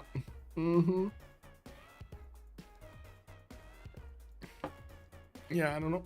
I don't know if he hated his spawn or he just didn't know how to play it. We do have Mongolia in Kokekota, also looking at the Polish horses. I do notice the industrial zones are coming in, and we do only have 2 more turns until the next era. Genghis Khan did manage to get his points, 56-55, and I do see he's gonna finish that 3rd industrial zone. Very good production numbers here on Mongolia, 158 points of production per turn. I do see Harald on 149. We do have Dr. Anxious on anxiety, I should say, on 185. And still Cleopatra needs a lot more points of production. He's on 152 right now. He definitely needs those extra trade routes. Only it has those 2 that I was talking about earlier, but he is working on getting the markets out and getting a few more of them. Let's see what happened, because this is the last turn. Let's see what happened in the previously recruited great people. Let's see, from the beginning, we did have Montezuma getting 1 extra trade route capacity. Looks like we got a confirmation here for the Civ6. We're gonna need to put 3 of them. Oh, 3 Civ6 confirmed. 2 people going into a normal age on a Pangea Classic Regis game, and a settler being taken, not escorted. Yeah. Naughty, naughty. Let's start sending. Okay. Let's see. We were in the Great People screen. Okay. This no Hypatia. We did have Hypatia being picked up by Tamar. That's a free library for him. +1 science on all of his library from then on. Second merchant got picked up also for Aztec. He's gonna get an extra trade route capacity from that. So 2 extra trade routes for Aztec. This is gonna be quite nice. And also the next merchant, or I should say, the next merchant with an extra trade route will be Marco Polo, which is gonna give him a free trader alongside all of that the trade route capacity. I do see also Aztec on 6.9 Great Scientist points a turn, Korea 3.4, Norway. Okay, not many people actually did manage to get their campuses out. We do have Poland managing to take down Jeonju also. Professor Matter is moving towards Seoul, while I do see a horse being pumped out in 2 turns from that city center. And the knights should have enough damage when they do have the general next to them to take out that city center. I do see 2, 4, 5 cities, right? 5 cities. So yeah, he needs to lose 4 so he can get out of the game. Not sure how close he was, but yeah, no Seon in general is just bad. Yeah, you need to get the Seon going. I mean, he missed out going because he didn't build the Seon, and now he's feeding. Well, I would say actually Poland kind of needs a little bit of feed. This kind of seems like it's a natural balancing of the game, right? Both of them actually lost their golden ages, and we barely have Poland here with 46 science and 57 culture. Not that big, not that big. Yeah, Blitzgat Games is saying maybe Poland can be Norway's ally. It might be.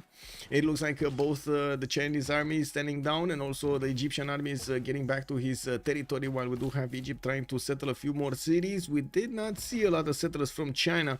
He's starting to build his heavy chariots, and well, I do notice Canada keeps on expanding in his south also, getting those writers. Did build Oracle in the city of Victoria. and is going very, very strongly on these theater square festivals. We do have Canada was, I should say, in a pen brush and voice, right? Canada was in a pen brush and voice. Anyway, Grandmaster Chapel here. What?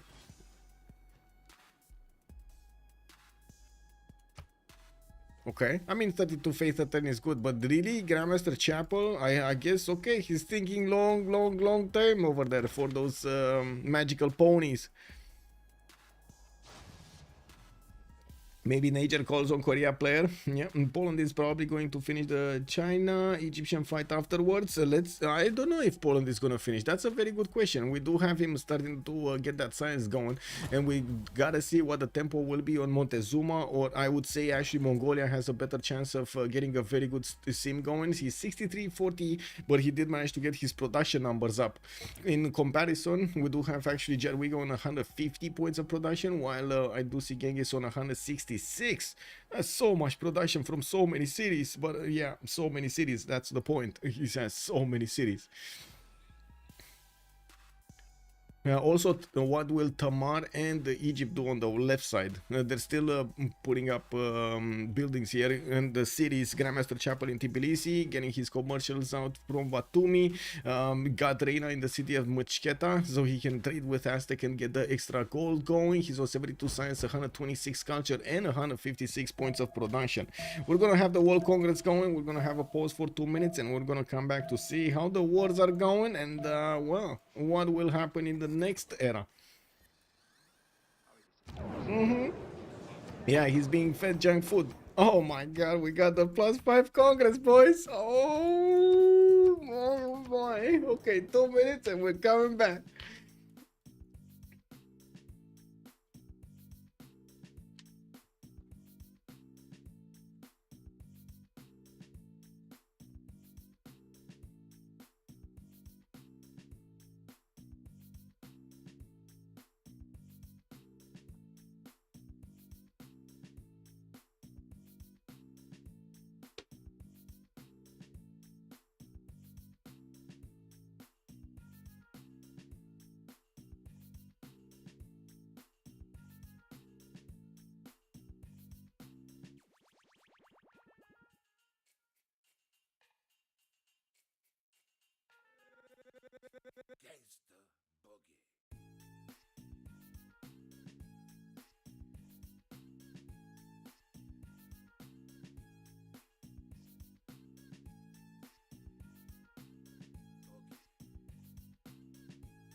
Well, City of Seoul is getting taken down. It looks like these heavy chariots turning into knights did make quite a good attack here on Poland going against Korea. Professor Frost is having problems pushing these out, and it does seem like his capital is going to fall soon, even if he does have Governor Victor in there.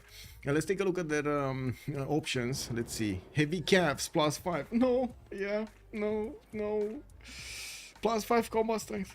And Sasu also asking us, can we have a Civ Blitz tournament, a mode that lets you mix match Civ abilities? Each player makes a custom Civ FFA. I think we did have some suggestions about that, but it didn't really go anywhere. If I remember correctly, in the CCCs, we did have some fun games like that. Yeah, all Winger Stars are gonna definitely pop.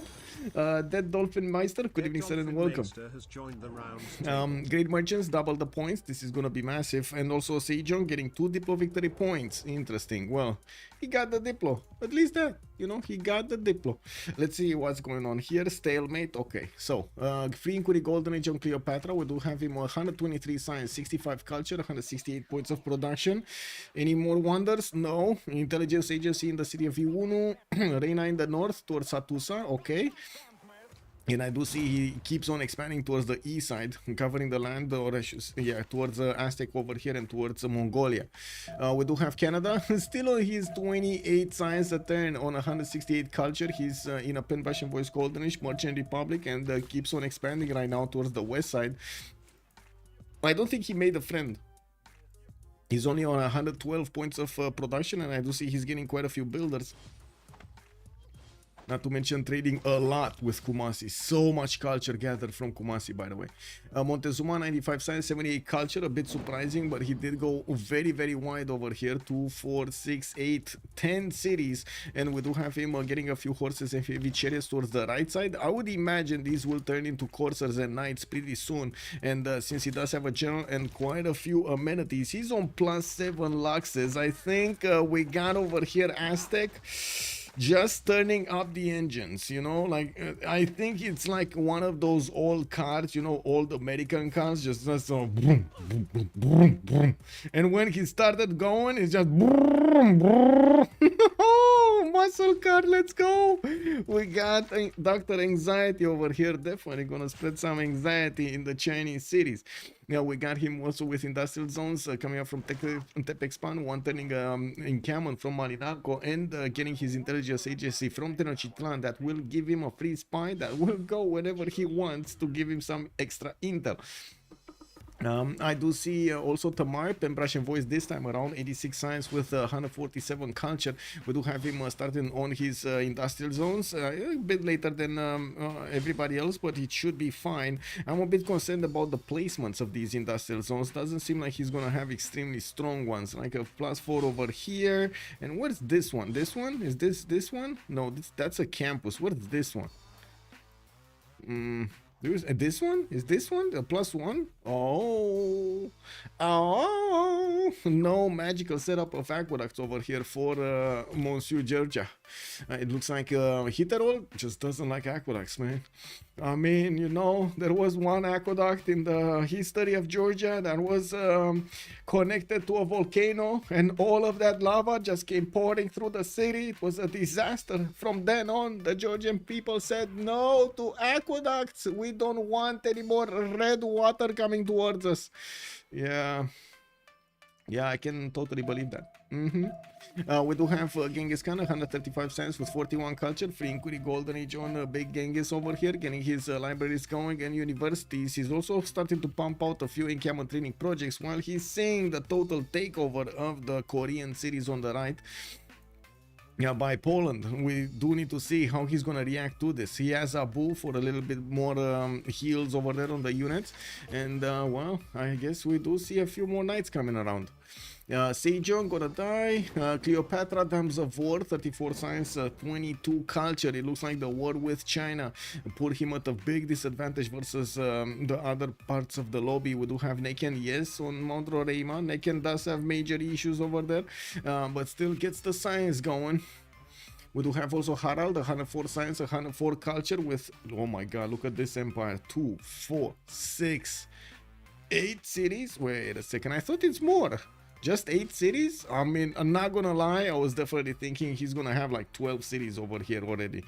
We do have him with the libraries. We do have him also with a great lighthouse, I would imagine, next to Colossus. Okay, not bad. Liang established there, Moksha in the capital, with Reina going into the south here for Oslo, while he is trading with Auckland. He did plug in a money, so he can actually trade very nicely with the +2/+2. Okay, Jeju has been taken out, and it does seem like the moment, even if Gwangju is working on getting ancient walls, not gonna happen. Not gonna happen. The knights are there, and they're gonna take out the first player from the game. We do have to take a look next here. Let's see what's going on. Cleopatra Egyptian we talked about. Harald we talked about. Qingxi Unifier 3849 looks like. The massive army of Dr. Anxiety is getting ready on the west side of Wuhan, and it does seem like even if Magnus is establishing in there, it's not gonna do much to help out China survive the next part of the game. We do have Dr. Anxiety soon declaring war on his neighbor. Jadwiga, Pen Russian Voice Golden Age. I do notice Jadwiga's Reformed Church next turn, so he's gonna get that upgrade for those very juicy unique units, the Wing Hussars. We do have him on 76 science, 100 cultural turn, and 164 production. And I gotta say, guys, this is a nation that misses first Golden Age. This is a nation that actually missed his first Golden. Didn't have a monumentality, and look at him go. Very good comeback over here. Under trolls a bit, but even he wouldn't go commercial hub. Yeah, I don't think he actually is gonna troll that much this game. I'm pretty sure he's not gonna troll that much this game.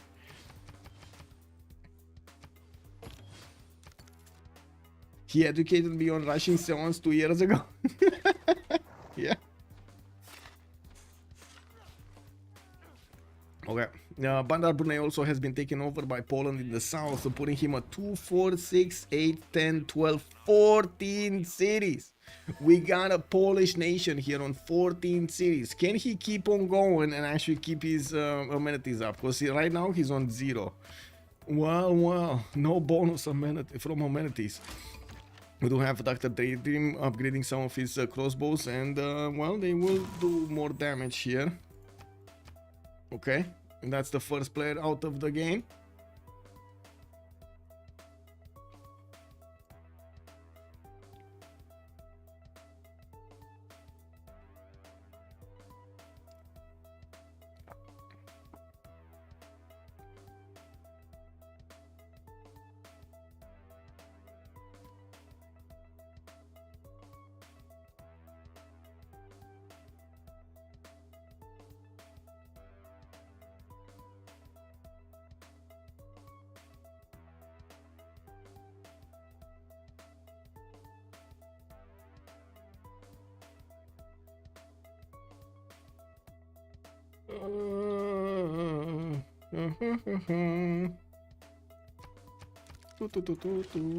Okay.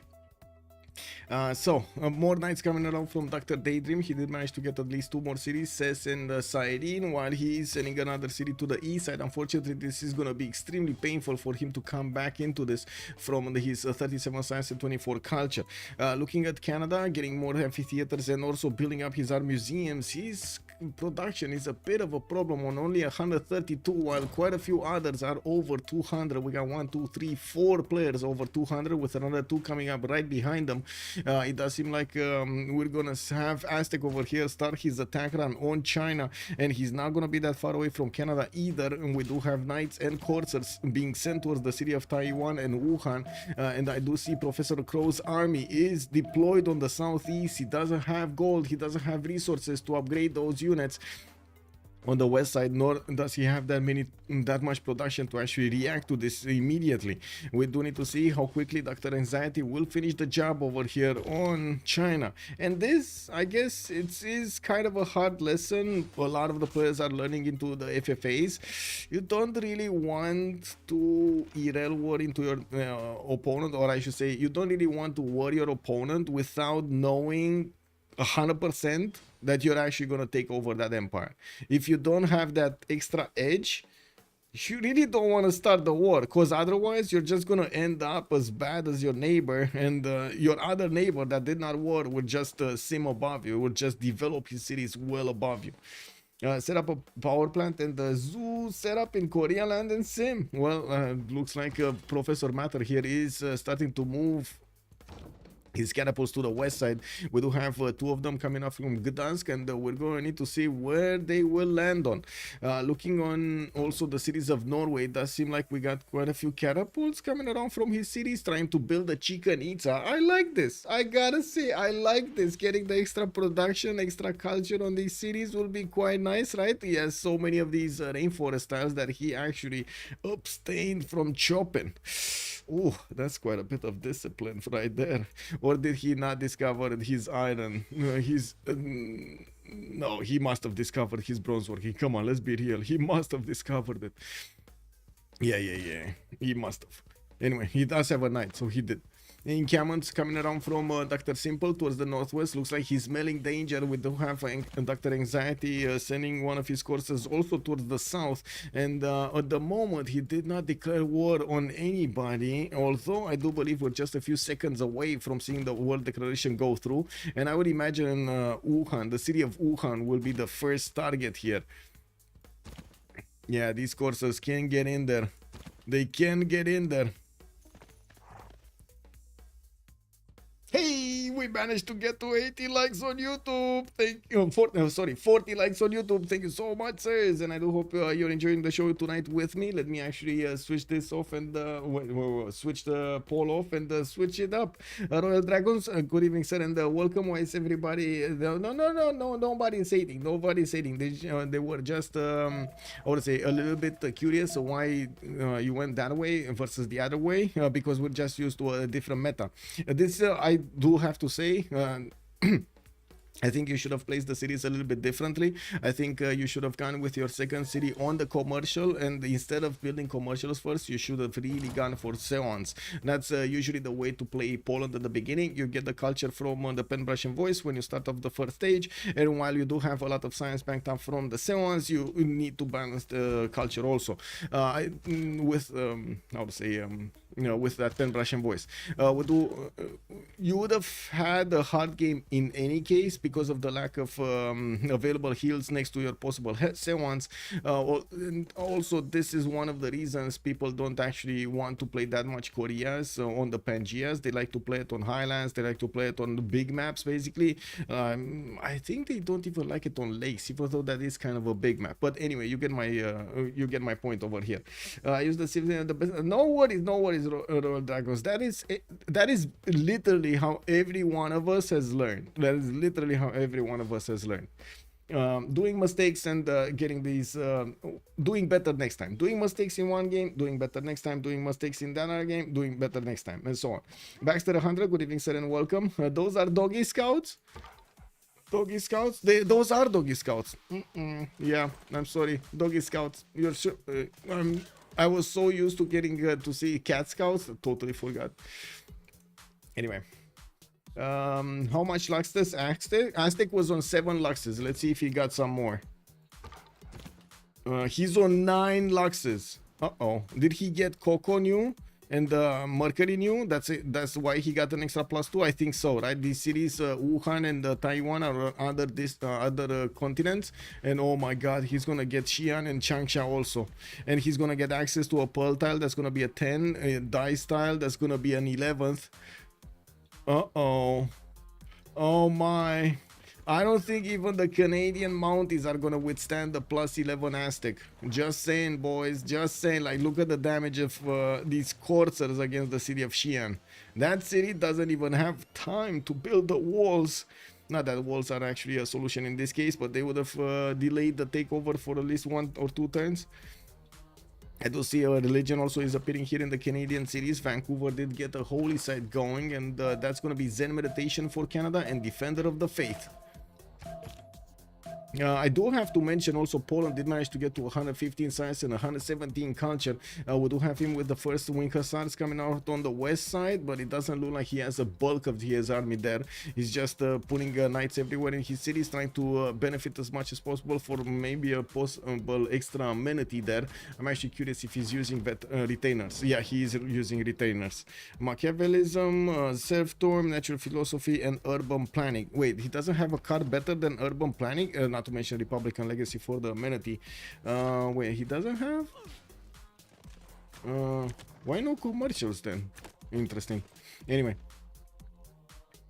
Civil prestige, commercials. How many of these does he have? 1, 2, 3, 4, 5, 6. He has so many of these. He could have gone for the other one. Anyway, more amenities would be quite nice, but instead of the +1 production.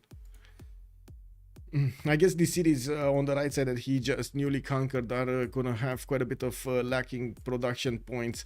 You do need to upgrade your also territory here, like keep the chops going and do quite a few upgrades. There were a lot. This is a lot of extra production that you could have gathered from the forest and the rainforest that would have allowed you to keep up that tempo, I should say. One last remaining city for China. We do have him on how to say one city out of 4 remaining. It looks like at the moment Egypt is not interested in going next to the west side. He just wants to get back on his same 42 science with 28 culture over here. I do have to mention at the moment it's Tamar on the first place. We do have Aztec on the second one. Professor Matter is on third. We got Dr. Signal on 391 on the fourth place, and Dr.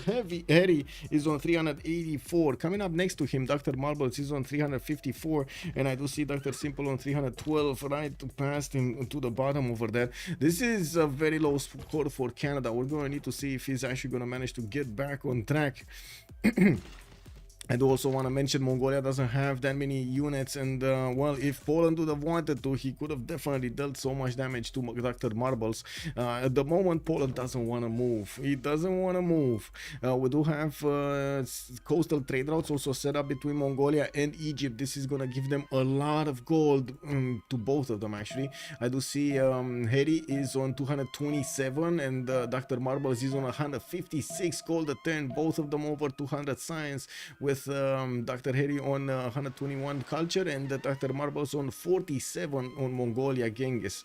Tamar is also appearing to go over 200 science soon with 187 points of culture. A lot better balanced result here for Tamar's Penbrush and Voice with 240 points of production only on 2, 4, 6, 8 cities, and he didn't even get his perfect setup going on the industrial zones. I gotta say, very nice. Hanging Gardens showing up big for him. Getting an aqueduct, that's gonna make it a little bit easier to get the extra adjacency here, and I would imagine Tbilisi is gonna put industrial zone right between those districts and of course the marble tile.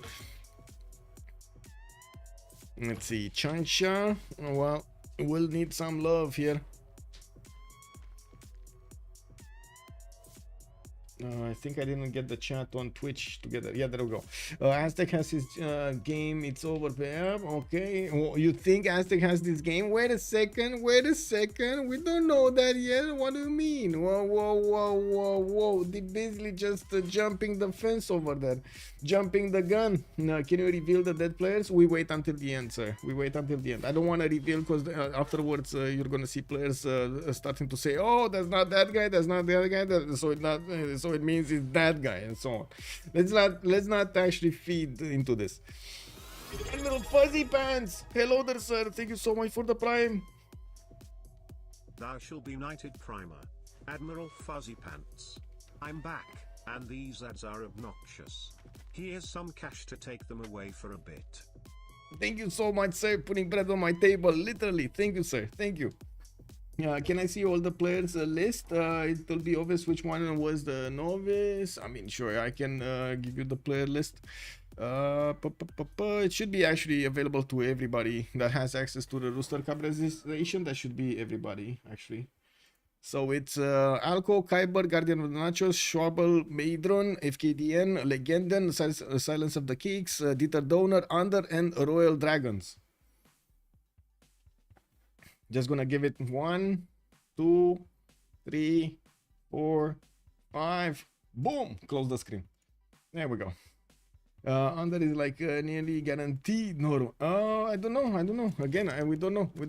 People are calling China. People are calling maybe Egypt or Norway. So many possibilities over here. What if he's Poland? You don't know. Kizzy Frogs, good evening, sir, and welcome. Well, we do need to see if Dr. Anxiety is gonna get to push some more with the heavy chariots from China, getting an extra +5. Looks like he's gonna also need his own heavy chariots, heavy calves on the front line here to bonk against his opponent. Probably will need extra technology also. And I do see Dr. Anxiety just discovered machinery, and he doesn't have actually ranged units on the front line. We do have also Canada here, managing to finish his art museum soon, trying to get one of those spies in the city of Ottawa. Why he did manage to open up the ice hockey rinks. You can see how much culture he's starting to make. Still on 33 signs, but he's on 259 culture. This is incredible. This is literally incredible. Wow. Okay, that's amazing. Anyway, we do have a few more merchants also discovered. Let's see if Newton got picked up. Yes, it did. It did get picked up by Mongolia against Khan. I do also notice Giovanni de Medici did get picked up earlier by Canada, giving him 2 slots. We do have Zudugan on Egypt, Lee Felix on Admirals on Norway. I guess he's the only one that's actually making those harbors, so he's the only one making general points. KW. We still don't see the third merchant, Marco Polo. Marco Polo has... Oh no, Marco Polo did get picked up by Montezuma. Okay. So wait a second, he got all 3 of them, or did I misspoke earlier? Yeah, he got all 3 of them. Never mind. Ibn Fadlan, Marco Polo, and he did manage to get Zankian. Okay. So 3 extra trade routes on Montezuma here with 2, 4, 6, 8, 10, 12, 14 cities Aztec. I mean, that's about the same number as Poland. Quite a few big games over here, big empires. So you're saying under could be Canada. It could be Canada, yeah. We do have Egypt actually wanting to take. Okay. What would you do if the biggest city-state in the game that you're trading to with some money is being attacked by your neighbor? What would you do? See, boy, we didn't figure out who Korea was. No. Oh, true. Japan Hojo is at +3 in dispatch. Yes, he is. Yes, he is. Probably the guy who joined the server. Okay. Build a classical unit. Cool Whippets making a really good point over here. But at least a classical unit, right? These cities are like 14. At least get a horse out, man. 1 pony. Can we imagine he didn't even get a pony for his daughter? Not even a pony for his daughter. That's how this empire is right now. Ferrarios asking, will he raise it? That's also a good question. Oh, Kumasi showing up big. He's building walls. Anyway, we do have Egypt here getting a settler in the Tundra. KW. Definitely a personal vengeance for that. Yeah, this city before others take it. Oh man, it does seem like Dr. Daydream is gonna do quite a bit of damage against Kumasi. He does want to put it under siege, and I would imagine the knight needs to move around this swordsman to do just that. He only has a single knight that he could do damage with, and these Marianos are slowly chipping away at these wall defenses, or I should say the city center defenses. It still doesn't seem like Aztec is moving forward, but he's doing decent enough damage to the Crouching Tiger, and I do notice he's gonna take out that one lonely knight of Professor Crow. He would need a few more units probably, and at least a catapult to actually take down Changsha. That is a 47 defense strength city with Victor establishing in there, and quite a few of these Crouching Tigers around it. Is this Egypt already going with escape settler? Well, I mean, yeah, probably. Yeah, he's going for the oil island over here. He's going for the big tropical oil / fish island. Makes sense. Makes total sense, right? Dr. Daydream, he knows the way. He knows the way of the FFAs. We do have campus research projects and in-camp training projects. Campus research projects on Georgia and industrial zone logistics projects. While I do notice in-camp training projects on Dr. Anxiety, that means he's actually eyeballing one of these next generals. The next ones would be Renaissance Industrial. And we do have Aztec on 11 points at 10, while Mongolia is only on 3, but he's very close to also picking one of those. I do see Mongolia is also making harbor points, so that's probably from this city here. My Dr. Marbles. Dr. Marbles. What is Dr. Marbles doing? 250 science, 54 culture, 250 production, is about to smash Poland. Is Poland making faith? Not really. 49 faith a turn is not that big. 450 faith in the bank is not also gonna not be that big. With Mongolia getting extra Diplo points on Poland over here, we do need to see if he's gonna manage to get a level 2 spy. Not to mention if he does have terracotta anywhere. He could build terracotta here, right? This is a nice terracotta placement. Cora Balgasun should have enough production to do it quickly. That's a 31 production city. He's getting the orders out, and it looks like Dr. Marbles is not gonna fool around with his neighbor anymore. Professor Matter, oof, he might matter a bit too much for Poland. For Mongolia. The Dolphin Meister, Polska, strong, yes, a mirror of Canada. Who are the players in this game? Paco Strong, good evening, sir. We do have, first of all, the players right now are anonymized. We cannot say who their exact names are. We only have 9 more players available because we did have one die with another one soon dying, Kingshi, China. While in the game, in the registration for this game, we did have Alco, Kyber, Guardian of the Nachos, Schwabel Maidron, FKDN, Legenden, Silence of the Cakes, Dieter Donor, Under, and Royal Dragons for the registration. At least Mongol didn't derail himself early trying to take out Poland. Yeah, true. There, yeah. Okay, here. Okay, I see the Knights of Azteca started to move on China, and with a very weak units on China available for him to defend himself, it doesn't seem like he's actually going to manage to have the strength to fend off attacks anymore. We do have also finally campuses coming out from Canada. This is surprising. He actually wants some science. Okay, I mean, he needs to discover, you know, the wheel, then actually get other stuff going, cards and so on and so forth. He's still there. He's actually still there.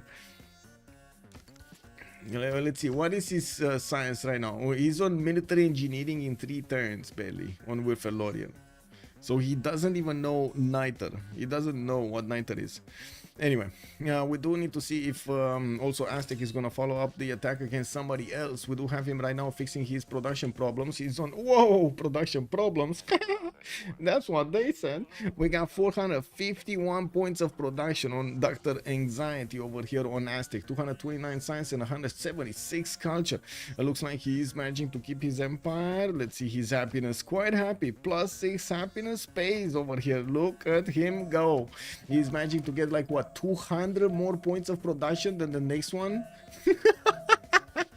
Oh man, that's just terrible. No, I mean, I don't think anybody would have actually how to say trusted that I'm saying the truth if you didn't see it, right? Is 200 more points of production than anybody else in the game, and there are quite a few free simming civilizations that would have had this same opportunity, but the 4 continent split here on Montezuma just shows up so big for him. He's not free inquiry, no, he's even pen brushing boys. Yes, yeah, he's doing very well here, very well. Monkey Wazaru, I even settled Tlacopan being this, maybe for the tea. I think it's for the T. Yeah, I don't see any T tile anywhere, so I think it's for the T. You see this T tile here. Yeah, no problem. How much Luxus bonus does Aztec has? He was on +9 last time. Let's see if he did get some more. +11. +11. So this knight right here is 67 strength when attacking into a heavy chariot. +5 from Great General, +5 from Military Advisory Resolution, +11 for the luxury attack bonus, and he has a promotion. Wow, that's just beautiful. That's just amazing. Let's see what Egypt is doing. Oh, there's a race for Chichen Itza. This is a much worse Chichen Itza though. Oh my god. Oh my god.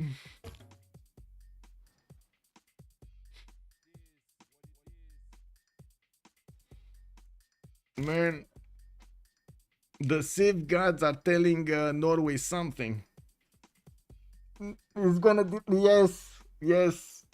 He's gonna chop. He needs to chop it. Like, he really needs to chop. If he doesn't chop it, he's losing it. He needs to chop it. Uno is just gonna finish it in 2 turns. He needs to chop it. He should have enough, right? How much is this? This is 45 production. It should be enough for Chichen Itza. For the last 2 turns of Chichen Itza. Oh my god, I'm gonna keep the screen here because this is incredible. Like, so many of these styles getting the extra production, getting the extra culture on them from Chichen Itza would be incredible. I cannot overstate this. It would be incredible on Norway if he manages to actually get it. Yeah, pray for Norway, exactly. Pray for Norway. God bless Norway over here. Praying for Giga Monty to let me have second place at this rate. Domzi, Heroder, sir. Yeah, basically. Yeah, according to philosophy, also the iron is not lost. Yeah. Okay, 2 turns. Come on. Come on, Norway. You can do it, Dr. Signal. Is he gonna signal the lobby that he did get the Chichen Itza or he's not? Norway? I would imagine he wanted to actually chop it first, right? Not get something else. Priorities. Norway?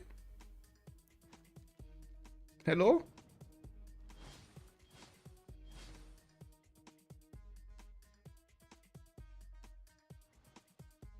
Okay, don't tell me he actually wants to chop it next turn. Because it's not gonna happen. It's gonna finish in Uno next turn. Oh my. Oh, he got it! Oh! Yeah! He got it! Now, the only thing that he needs to do is actually wait for the reforestation over here to happen, for the regrowth to happen. We already see the extra points of food and production showing up on those tiles. It will get better. It will get bigger. Yeah, it will be beautiful. Look at all of this land, man. This is amazing. Oh my god. Anyway, we got the state church is still being built, and I do notice in the north he did manage to settle another city, Namsos. That might be actually for amenities there. I do hear a lot of upgrades. Who's upgrading what?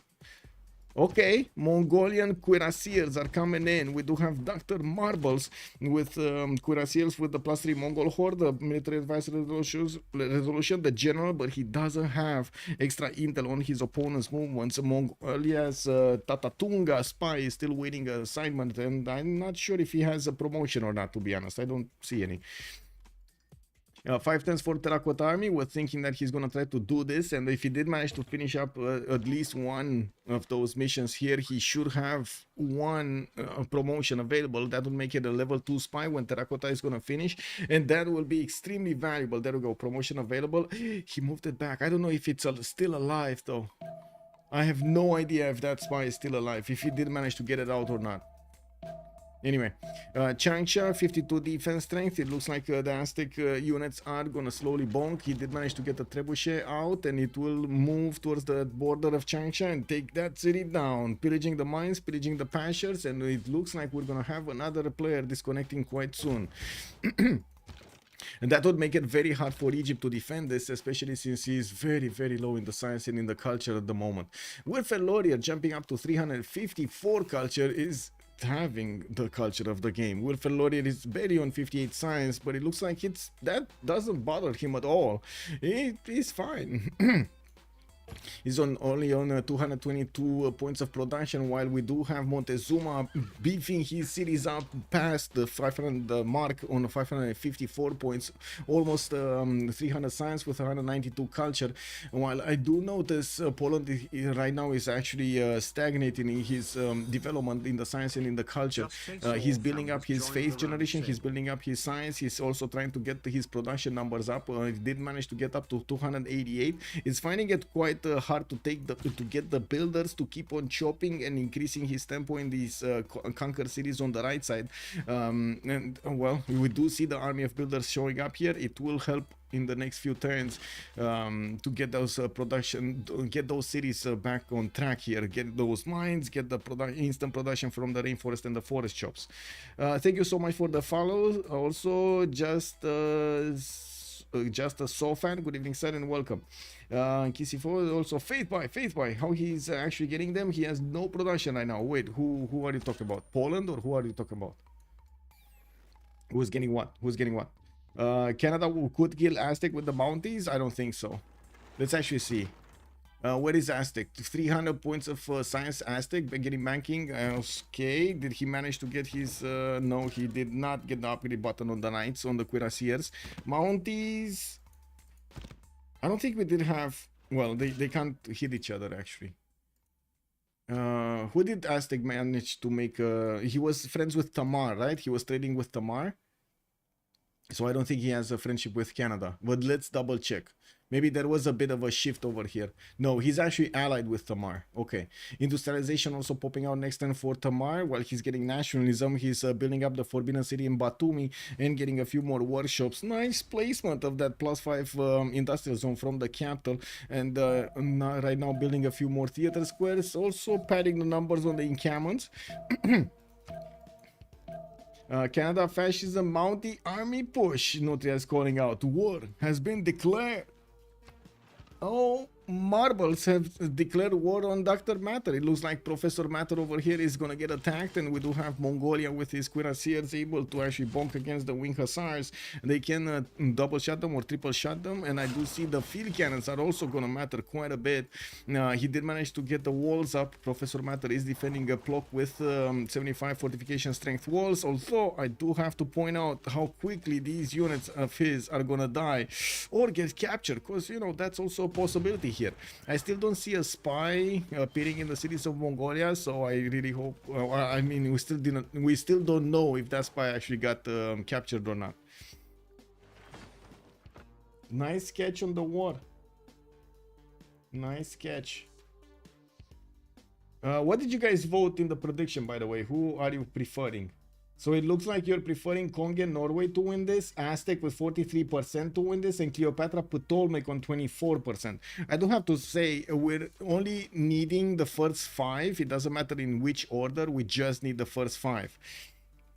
And I'm pretty sure that's why Dr. Marbles is trying to actually get an attack going on Poland to secure his place in the top 5. Because right now he's 6th. He needs to do something, right? There's quite a bit of pressure here on Mongolia and on Warfare Laurier. I wouldn't really say there's any more pressure on Dr. Daydream or Professor Crow, but definitely Dr. Simple needs to fix this somehow. And I don't think actually attacking into Aztec would be a good option. We'll see. We do have Egypt still doing damage to Kumasi. Kumasi did get the walls up, and well, it's throwing a wrench in the plans of Egypt of taking that city down. We do have a few more mounties coming around from Canada, and the Wildcat actually coming to say hello, hello, hello, hello, hello, Wildcat, Wildcat, no? Wildcat, come on.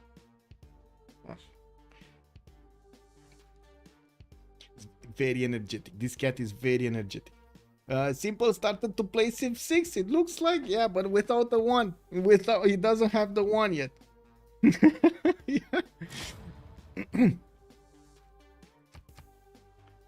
First bombard on Marbles. It looks like he's gonna get what he needs, the siege unit that he needs to actually attack into the fortification health of his opponent's cities.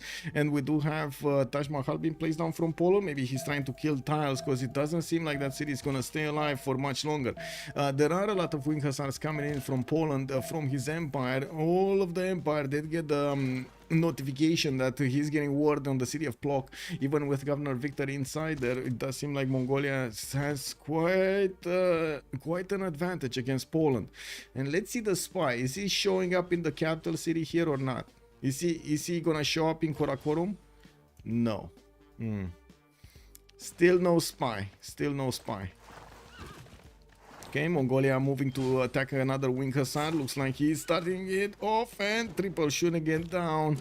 Poland just lost another one. It does seem like also Mongolia is interested in doing as much damage as possible. While Professor Crow is out, we do have China being taken over by Aztec.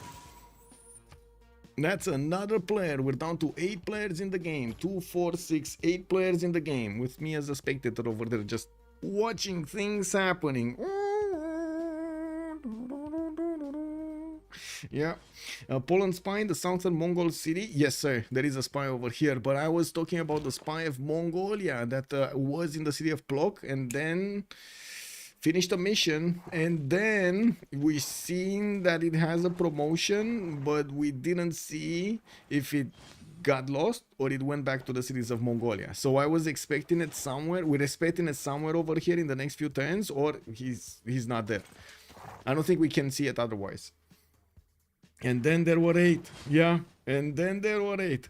It went to a right city of Poland. This one? No, this is another one. This is Bad Bayar. Wasn't that Tatatunga or something like that? So is this the first one or the second one? I think it's the second one, because it had a promotion. This one did not have a promotion. I'm pretty sure I saw. I'm sure. I'm not pretty sure. I'm sure I saw the promotion. Can you show combat bonus of cuirassiers versus wing hussars? Yes, sir. Let's not take a look. Okay, there we go. It's 74 against 79. 74 against 79. Yeah.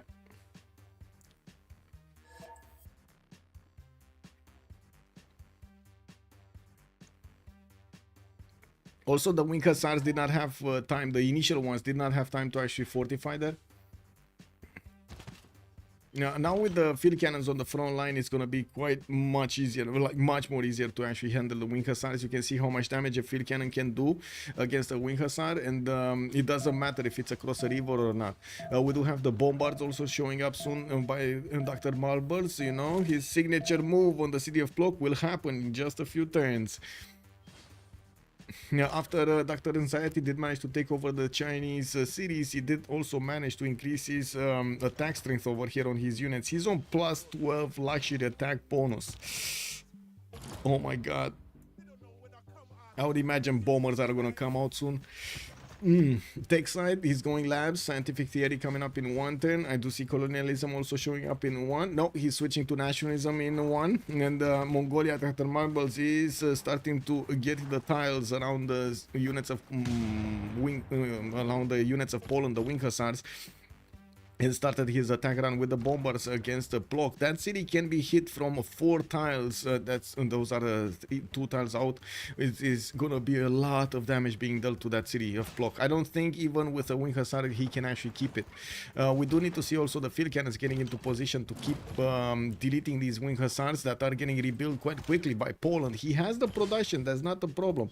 It's more of a problem of getting enough units in the correct amount of time in the correct places so that he can actually fend off Mongolia. And I do have to point out, if he's not getting field cannons, he's not gonna take out the cuirassiers. 1 turn into it is troll. Into what? I'm certain he placed it to kill a pillage though. You mean Taj Mahal? Yes, he probably wanted to kill the tile. Yes. Yeah. He wanted to kill the tile, and I don't think he wants to produce anything because he doesn't want to give that. He knows he's gonna lose this city. There's no way he's keeping this city, basically. He did manage to get nationalism here. At least I see a wing hussar core. Yeah, he did get nationalism. That's gonna be a bonus, a bit harder unit to handle. While Mongolia still needs quite a bit of time to go there. 66 lakhs Aztec. I'm sure everyone is great. Yeah. Hey, Kumasi has been taken down. Okay, how much culture did Canada lose? Oh, not that much. He's 339 culture, 1093 science. At least he did manage to quadruple his science income, getting a few more mounties, and I still don't see actually national parks coming around from him. This is definitely going to be a must if he wants to do a culture victory. Otherwise, I don't think he's getting into the top 5. I don't think he's getting into the top 5 if he doesn't do that. So at this point, it's only Dr. Malbers that's actually going to try to flex his military power against Poland and see who's going to win this. Who's going to win the first top 5 here. There is some possibilities later on that maybe the close proximity between Egypt, Aztec, Tamar, Canada, and all Mongolia might actually cause some sparks. There is also a possibility for maybe Norway to do some moves over here, do something against the city of Egypt, Giza, take out Antananarivo, take out Hattusa. There are a few options that he could do, but I don't think he actually knows about the eastern coast that well. He did manage to finish earlier Chicken Pizza and is giving him so much culture. We do have Dr. Signal only on 200 science with 126 culture. I'm a bit surprised about his low science number here. I would have imagined he's actually gonna invest quite a bit into this, but anyway, we do have him with a few more settlers coming around. The mausoleum at Halikarnassus in his capital, and I do also notice he finished the Great Lighthouse, building up his shipyards, and well, more cities in the north, and more cities on the west side. He did build this bastion Stavager towards his front line here, towards the west side, put Victor in there. As this game to lose at this point, yeah.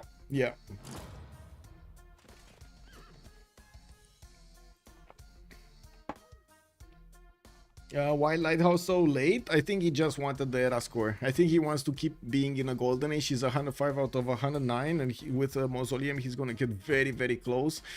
He should have actually built also. I think he built. Yeah, he did a berserker somewhere for the +4. So he just needs a few more points, like probably 2 more points. Dr. Anxiety is gonna need 7. We got the Wilfred Laurier on needing 9. I do see Poland is gonna need 7 as well, and most of everybody else is gonna go into a Dark Age. And I do have to mention, we only have like 2 more turns until the end of the era, and we're gonna have the next World Congress. Also, the A-Star +5 on the Heavy Chariots is gonna finish, so I guess both of these units are gonna have less points, less damage points. Plock is half HP in the fortifications. It doesn't seem like he's doing that much against the bombards with not even a crossbow. No, he did manage to get a crossbow, but no field cannon here on Jadwiga. Unfortunately, that doesn't help out that much with the fortification counter attack. With more field cannons and more of these bombards showing up on the front line, it does seem like that city is going down quickly. There are cuirassiers and knights actually being sent towards the city of Bandar Brunei, and he has one horse going around trying to flank the city of Radom, see what's going on there. There is a pillage here, and we're going to need to see if Poland is going to manage to stop this from happening. The Mongolian horse does have the mine in sight, and I think it's in his brain right now. It's target acquired. Oh, wait, did he just give up on that tile? No, he just moved around the units. Okay, why did he not caught up with whatever? I guess it doesn't matter. Whoa, Wing Hussar pushing back that that cuirassier doing so much damage. Very nice, very nice. Will the game end? Yes, the game will end when we know the 5 players. We don't need to know their their actual placements. We just need to know who are the first 5.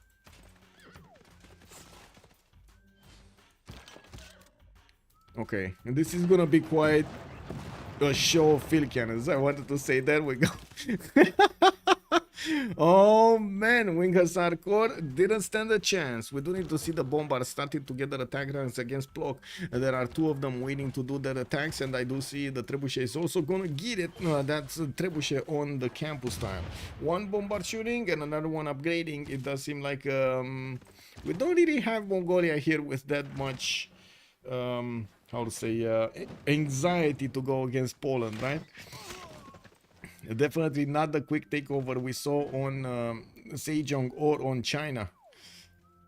It does seem like also Egypt, after he didn't manage to take out Kumasi, he retreated his army in the city of Sheret, and he keeps on going. Man, he's actually sitting his city on the oil tile here.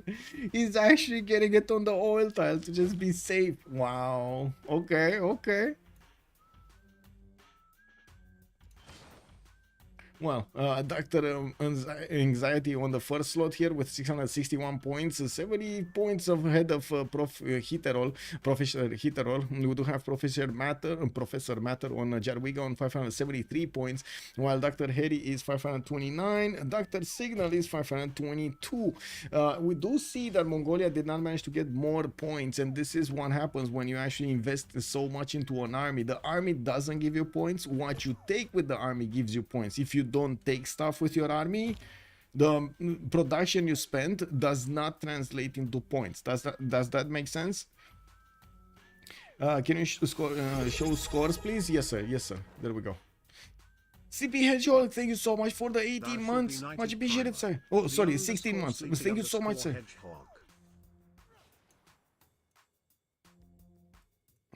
I think we have our top 5 locked in. It might be. It's all about Professor Matter here. It's all about Professor Matter, because I gotta say, Mongolia has a really strong chance of drilling into this empire. 261 science versus 169 science on Jarwiga. We do have Professor Matter in a free inquiry. Genghis Khan in a free inquiry, so he's gonna drop quite a bit in the science, while Professor Matter is in a Penbash and voice, gonna drop in culture. Gabriel F79, thank you so much for the follow, sir, and welcome. OnSpot Curious. Yes, Dave. Good evening, sir. How are you doing? Yeah, OnSpot Curious indeed. Oh, Dave. Did you see my new emote? Check this out. I got a new emote.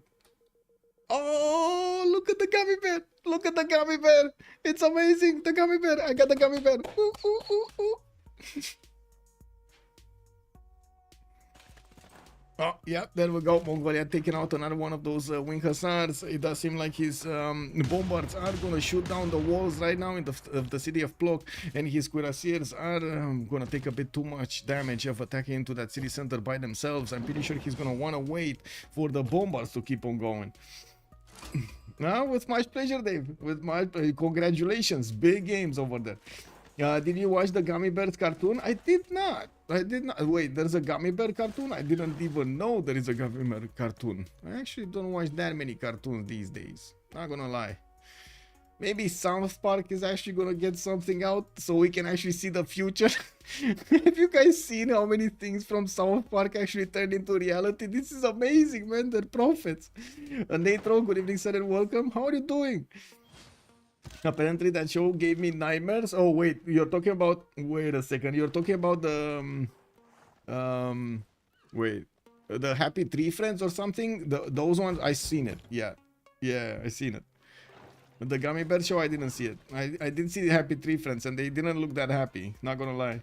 A South Park Civ episode, very funny. Yes, Siboy, dude. It was from the DJ day. I think so. I don't know. DBZ is saying it was from the DJ day. It kind of looks, how to say, music-ish, right? Oh, Dr. Simple has declared war on Daydream. Dr. Simple being Canada. Wait a second. Canada is taking out Cleopatra? He's actually taking out Cleopatra. We got Dr. Daydream being attacked by the Mounties. It seems like Dr. Simple is not gonna go down after his amazing performance in the culture. He couldn't acquire that many points, and his only way of acquiring points is actually to do damage against Dr. Daydream over here, who has been derailed by China from the beginning of the game. It should at least show preview. Wait, you don't actually get it? You don't see it? That's so weird, Moosdrath. Good evening, sir, by the way. How are you doing? How is it not working? Wow. Okay. Yeah, so simple yet relaxing. Yeah. Okay, next turn we're gonna have the pause for 2 minutes so they can actually get their how to say, get their World Congress going.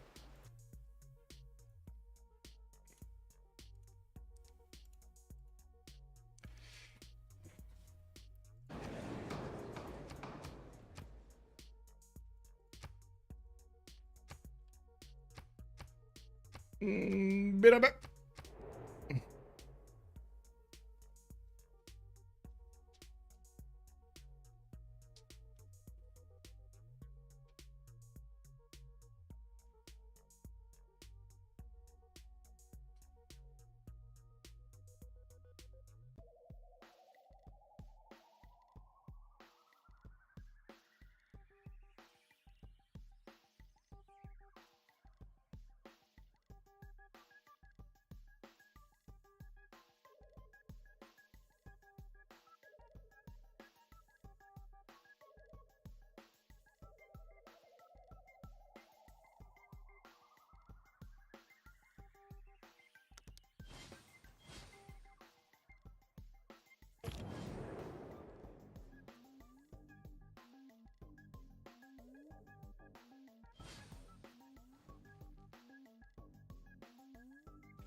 Whoa, that was a fast congress. Sorry, I really needed to get to the toilet.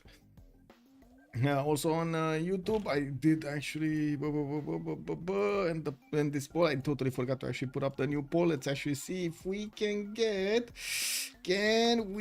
oh, I see we're on 47, and this is amazing, by the way. Welcome everybody on YouTube over there. I do hope you're gonna enjoy your time with me tonight, and I'm asking for your beautiful like over there.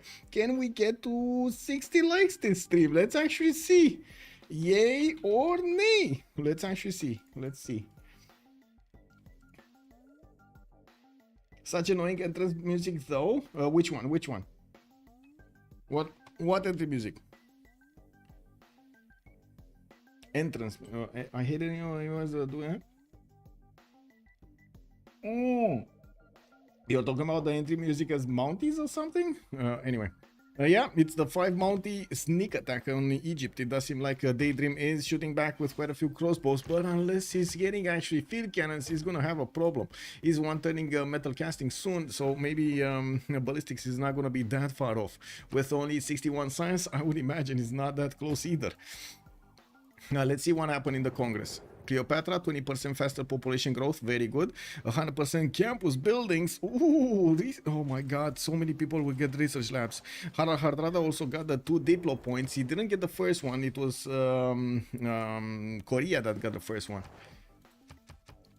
Okay, so who did get the golden age? Normal age Cleopatra, normal age Wilfred, Montezuma normal age, Tamar is in a reformed the coin age golden age, 325 science, 373 culture with 300 gold in the bank. 300. What is this? 3 numbers over here. 500 also points of production. Yeah, we do have Genghis Khan, also Dark Age, and it does seem like he's probably gonna plug in the card for an extra +5 damage. Plok is about to go down. Those bombards will finish the job here on that city center. He moved out the Wing Hussar because he knew he's going to lose that. Unfortunately, he's going to lose the Wing Hussar that moved out anyway. We do need to see if the damage is... Yeah, there we go. The +6 is activated. +6 is activated. Mongolia did get the level 1 spy from... wait a second. No, he didn't. What did he get? He got printing or something? What did he get? Or did the spy move? No, he didn't. Anyway, Plok is dead. Is taken out. And I don't see... Oh, there it is. There it is. The level 2 spy in Seoul. There we go. There was another one here and that we didn't see. So that spy that we saw moving out from Plok, it did actually survive. And this is Tatatunga. I was remembering something with with the triple T's there. Cleopatra, Egyptian, Dark Age, Harald is Monumentality, Golden Age. He is gonna get to benefit from his faith generation. He's on 300 faith per turn, but only 115 science with 151 culture. Unfortunately, he wasn't ready for the drop in science from his Free Inquiry Golden Age with a lot of campuses. Usually the players already have built a lot of their universities and a lot of their campuses by this time, not going that heavy on the culture, to be honest. They usually look like 90 culture, but like 200 science at least at this point in the game. He did manage to recruit Isodor, he did manage to recruit Imhotep, and it really seems like he was trying to build the Venetian arsenal in the city of Oslo, where he did get some industrial zone. I mean, that is a +4 industrial zone. Not gonna... Actually, no, that's a +2. That's a +2 doubled. Okay, it's not that big. Not that big. Anyway, now let's see what's going on here. Mounties actually getting pushed back. Oh my god, man. Canada is not taking out, not even managing to take out Cleopatra with the Mounties. I don't know who said Mounties are strong. In this game, it doesn't seem like they're strong enough. Would you agree? It doesn't seem like they're strong enough. Jimmy Hart, if Valeric isn't on the nose, he didn't write it. Yeah, I'm Canadian and saw a real Mountie before. They're just chill police in red coats and on horses. Yeah. Mounties aren't even in corps. Yeah, they're not even in armies. He's getting them very slowly. Getting a spy from Ottawa. I don't see a spy. I do see a spy. Never mind. Listening post in the city of Cess here. And now with Piking shots, it does seem like it's gonna be harder on the Mounties. The Piking shots are 77 on attack with the +5 combat strength from the Dark Age. Potala Palace in Texcoco, coal power plant starting to show up in Aztec territory, giving us an idea that he did get industrialization for all of that extra production on the mines. He's on 767 points of production right now. I mean, he can make them fast if he has ideology and fascism, true. Someone playing single player versus Prince, I don't know who. Oh. Okay, no Einstein yet. I do notice Tamar did manage to get Leonardo da Vinci, getting himself an extra +3 culture on each of those workshops, while Montezuma did get Dimitri Mendeleev for the 50% production towards research labs buildings. Wait a second, is he gonna like 2-turn the research labs in all of his cities with this, or 1-turn them? Because they already have 100%, right? 100% production towards campus buildings. That's gonna be a lot of science, a lot quick. Very quickly. Taj Mahal also in 2/10 for Tenochtitlan. We do see that Egypt is now building up an army, and I do notice he's getting his banks up for the extra gold. Egypt is on 300 science, 188 culture, 530 points of production. We do have the fight of his life, actually. Dr. Malbers is fighting Professor Matter for more points, and it does seem like he's kind of breaking Poland here, slowly but surely. He's also starting to pillage in the city of Wrocław. Between Wrocław and Krakow, and I do see Warsaw is gonna try to bring a few more wing hussars to the fight here. Now we did have one being recruited, actually getting captured over here by Mongolia. He does have a 45% chance to capture another one if he gets the move next turn. Oh, look at this damage, man. Look at this damage, 78 against the Wing Hussar 63. That's not fair. He might actually get 2 Wing Hussars in the next turn with these calves. With these calves. Yeah, Wing Hussars don't look like they have a chance anymore. Did Professor Matter? Oh, he didn't get the Dark Age. He's in a normal age, so he doesn't get the opportunity to put a +5. He did manage to recruit James of St. George as an engineer and is repositioning Victor from Plock into Radom to try to fend off from that city attacks. Although I do have to say, James of St. George is going to give him 150 strength walls, much stronger than the other ones, than the normal ancient walls. It will probably still not gonna be enough. There are so many strong bombards showing that did manage to get their promotions going, attacking into Plock, that are just gonna arrive next to Radom soon. Can you please show what CS Georgia has? Yes. Who is Georgia? Professor Hitterol. Okay, so he has Nazca, he has Hattusa, he has Samarkand, he has Antananarivo, Vilnius. Yeah, those are the city-states.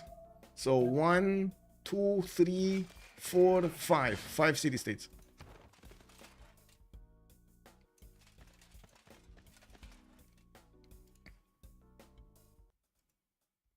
Okay.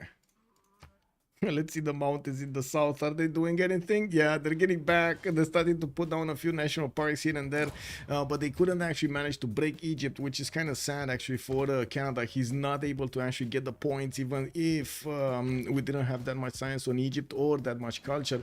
Right now, it does seem like Dr. Dredim is keeping up the dream alive.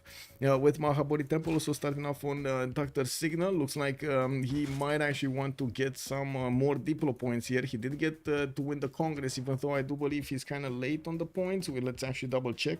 He's on a 5 out of 20. Mahabodhi Temple gonna give him 2, maybe a Statue of Liberty 3, so that would put him on 10 out of 20. Potala Palace is gonna be built by Aztec. He's not gonna get that. I think, yeah, it did get already built. Yeah, I guess there is also Noble, even though I don't believe he's gonna pick it up. Let's actually see. No, not yet. We did have revealed the scientist Einstein, Albert Einstein, which is gonna give him +4 science, or I should say, who's gonna give it to somebody that recruits him +4 science on each of those research labs. And I would imagine we should already see Montezuma building up the research labs soon. No, where is he? Replaceable parts, mobilization coming up in 2. Okay, he's not far. Where did he? Oh, well, let's actually take a look over here. Yeah, his replaceable parts, he just needs chemistry.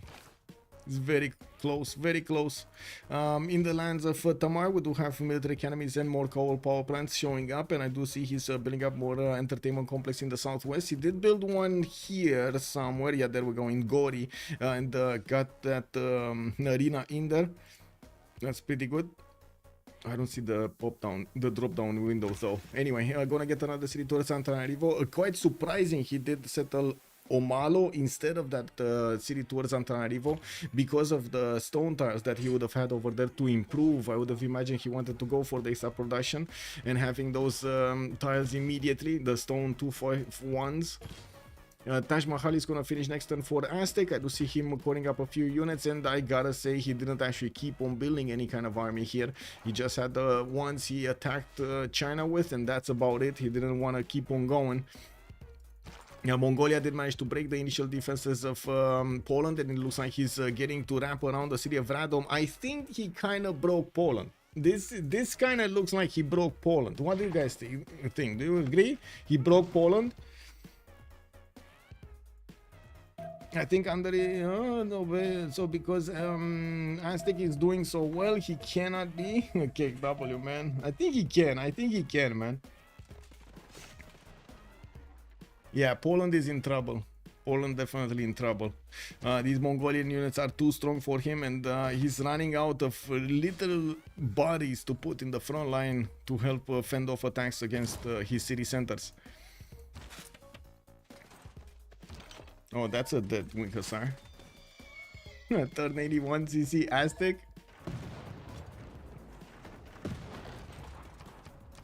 Let's see how much Poland drop. Yeah, I don't think Dr. Marbles wants to drop this attack, like wants to concede this until he takes out Professor Matter here, or at least takes him enough out so he is in the top 5. It needs to be unanimous, by the way. The concede needs to be unanimous.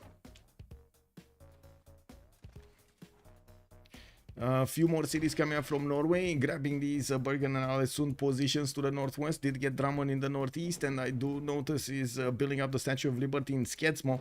We do have him with Santa Cruz as an admiral. That could give him another one of those, not fleets, armadas.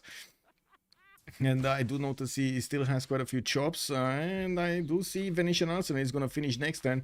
Imhotep and Isodor are there, he did get some help from them, while I do notice he keeps on expanding, trying to get more points from this. Montezuma to turning chemistry, we're going to see him putting up the labs right afterwards, while I do notice he's 474 science and 218 culture. I can imagine he can easily get to jet bombers and also fascism, and he could clean the map if he wanted to. Inspired by P. Chillin. Going for Diplo. Well, I mean, who would not want to go for Diplo on the far side of the map over here?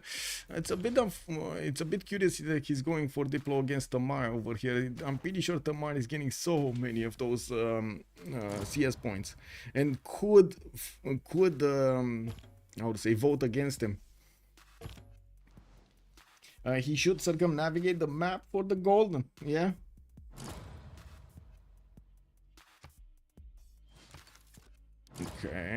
Okay, Venetian also did get finished. Whoa.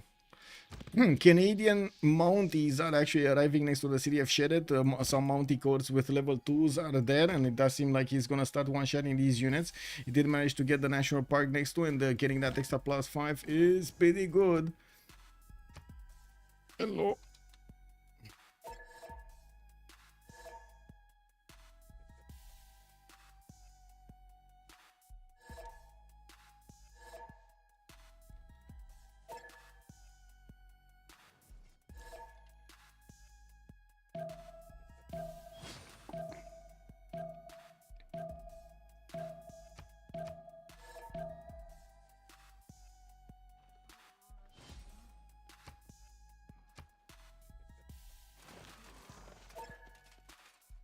Okay, he wants the secret vote.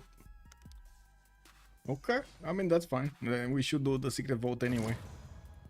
Encampment training projects. Looks like Dr. Marbles is starting to get his artilleries going.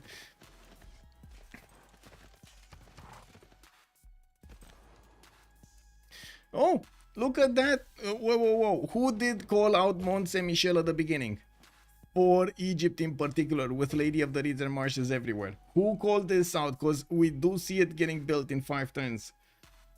Mont Saint Michel is very good. Yes, it is. Yes, it is. That's going to be quite a bit of a wave of culture here on Cleopatra Ptolemy. Let's see. It seems like Egypt did bring a few more crossbows to the table here, getting those new knights going, but still he's gonna suffer quite a few losses to these mounties. He does have his camel wrapped around, although I do see these mounties are getting quite hurt of attacking into that. We do have Dr. Simple managing to get a few pillages, even though that's not really helping him go higher in points. Nor do I see Dr. Marbles going that fast, that high in points. Let me actually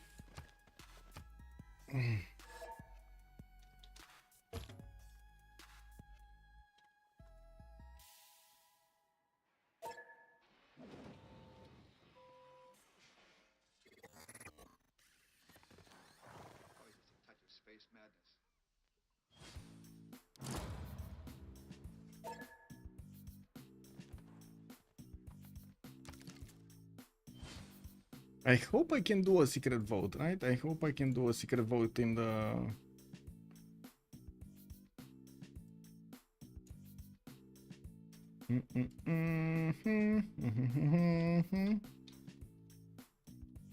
I'm not sure who is left, so I'm just gonna write the list.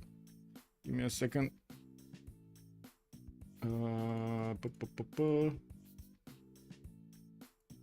So...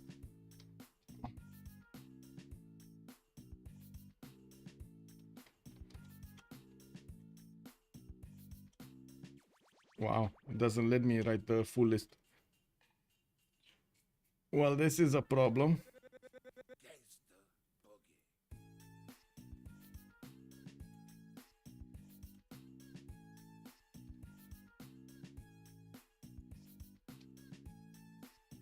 Okay, there we go. Found out how.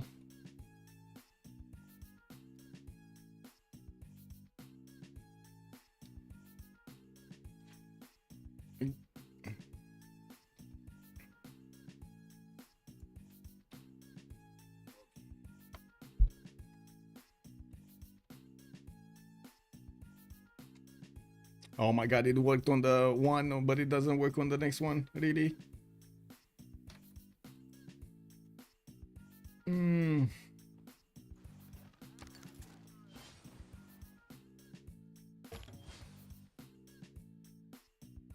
Oh, Professor Matter is saying that he's dying, and Dr. Signal is asking for a friendship over here. They didn't actually confirm if they want to do a secret vote or not, and I gotta say I'm having trouble actually adding the players remaining in the game on the secret vote, but I think I can use the proper channel. I wanted to use it in a, how to say,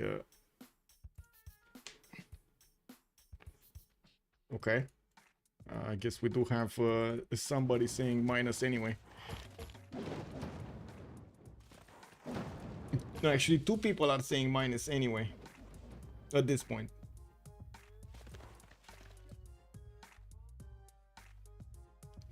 Give me a second. Give me a second. Let me figure out who.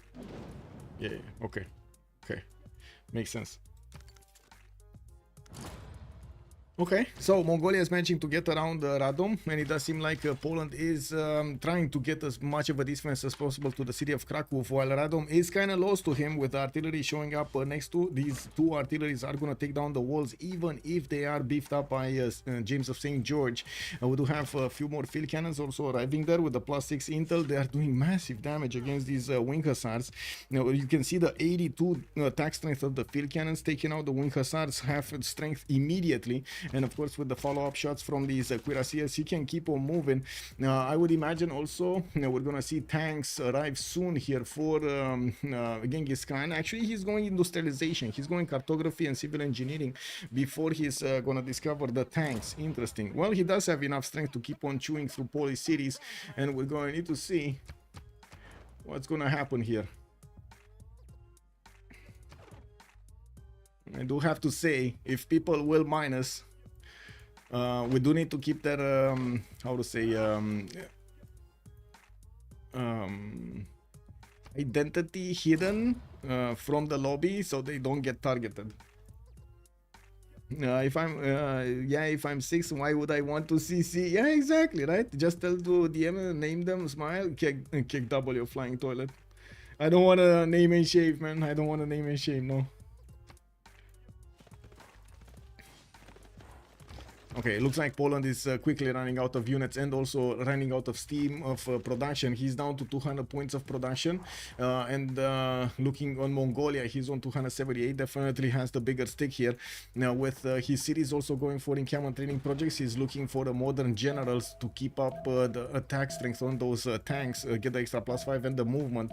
In the south, we do have Canada getting one army to actually attack the encampment of Egypt, of Daydream, while Daydream is working on getting more crossbows. I'm pretty sure he's gonna discover ballistics here. Yeah, there we go, ballistics next turn. So he's gonna get to put some gold into these units. He does have 671 gold in the bank to upgrade these, and field cannons are gonna help him actually fend off attacks, because honestly these are not that many mounties.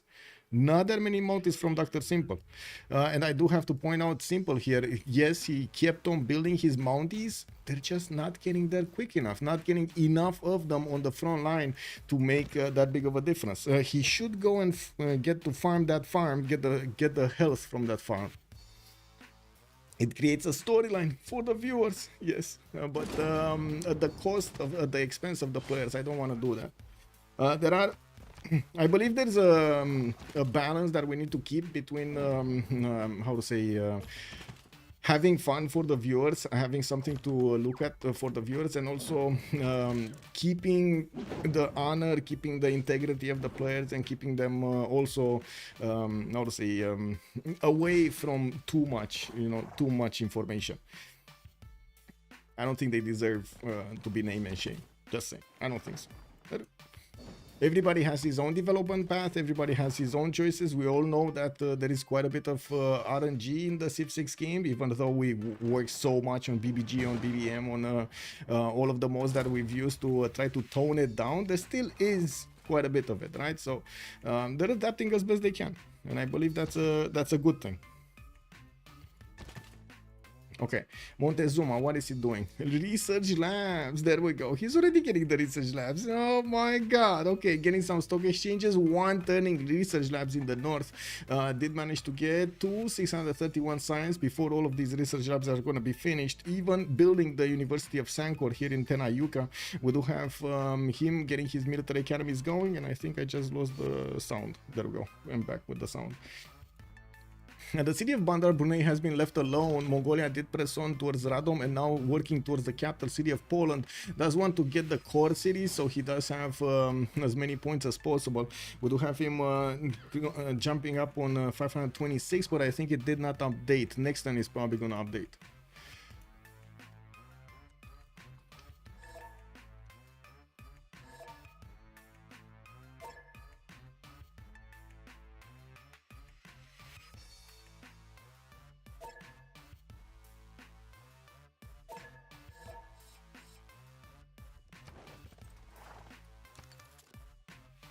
Okay, there we go. We had Professor Matter putting a minus here. Yeah, I mean, he's probably gonna die anyway. But interesting that Professor Matter actually is putting a minus here. Whoa! I mean, he wants to keep out swinging over here against Dr. Marbles. Maybe, and I gotta say, maybe Aztec is gonna go crazy and gonna want to finish the game quicker, and he's just gonna go and take out some of the Mongolian cities, even though I seriously doubt that, because he has so much science, he could just go to space if he wants to wait until GDRs. Nobody's gonna catch up to him. It doesn't look like it. He's doubled the amount, almost doubled the amount of science of the next ones. The next ones. Tamar is 400. He's on 626. Well, that's not really double, but you know what I mean. 455 culture also on Tamar, and I do notice Aztec is on 238, just enough to get to fascism. Not bad. While I do see also Cleopatra kind of stagnated here. He didn't have more cities to show, and I do notice he's getting some cuirassiers out, probably wanting to get the military, because in the south, Uh-oh, Georgian cuirassier armies are getting out, and I do see Professor Hitterol with the field cannon armies also starting to appear in the north. We got a few scouts just moving around there. I don't know what so many dogs are actually appearing next to Potty. What is he doing with so many scouts? We do have... yeah, we do have him hard building his cuirassier army. So he has fascism. And he's gonna get tanks when it's combustion. 2 tanks for steel, Cold War. I think he just finished. No, he didn't. He didn't. He's on 100 fortification health. These are still the Tikes. He doesn't have steel. So he needs steel and he needs combustion. Okay. 2 more of these techs and he's gonna get there. Dr. Harry is also gonna have his techs, by the way. He's also gonna have combustion, but he's not gonna have enough units. He's not gonna have enough tanks, nor is he gonna have enough tank armies, because that's the problem, right? Georgia's gonna have so many straight up tank armies. He's 4 turning cuirassier armies and he's getting quite a few of them from his cities. He's building up his also railroads towards the southeast. Looks like he might actually be going against Canada also. Why not? You know, why not? He's a target. He could be a target. And oh my god, Canada cannot move, cannot get the cities of Egypt over here.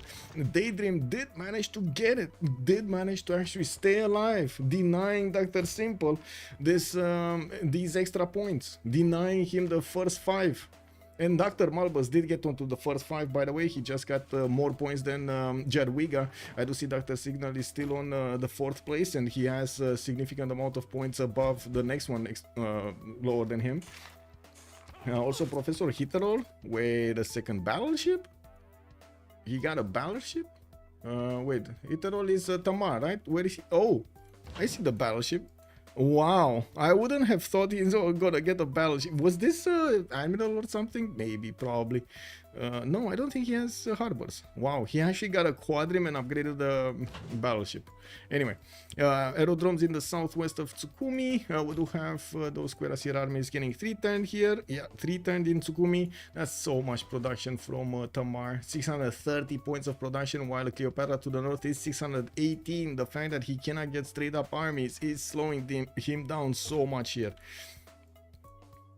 Warsaw did get the walls up. Now these are steel walls that Mongolia actually needs to attack into, and we do need to see a few more artilleries and getting them cored up if he actually wants to get these cities down in a good enough time. While I'm pretty sure Mongolia will also need the tank technology. He's going for military tactics right now and discovering civil engineering next turn. Still doesn't have the upgrade button on these cuirassiers for tanks, so no combustion, no combustion.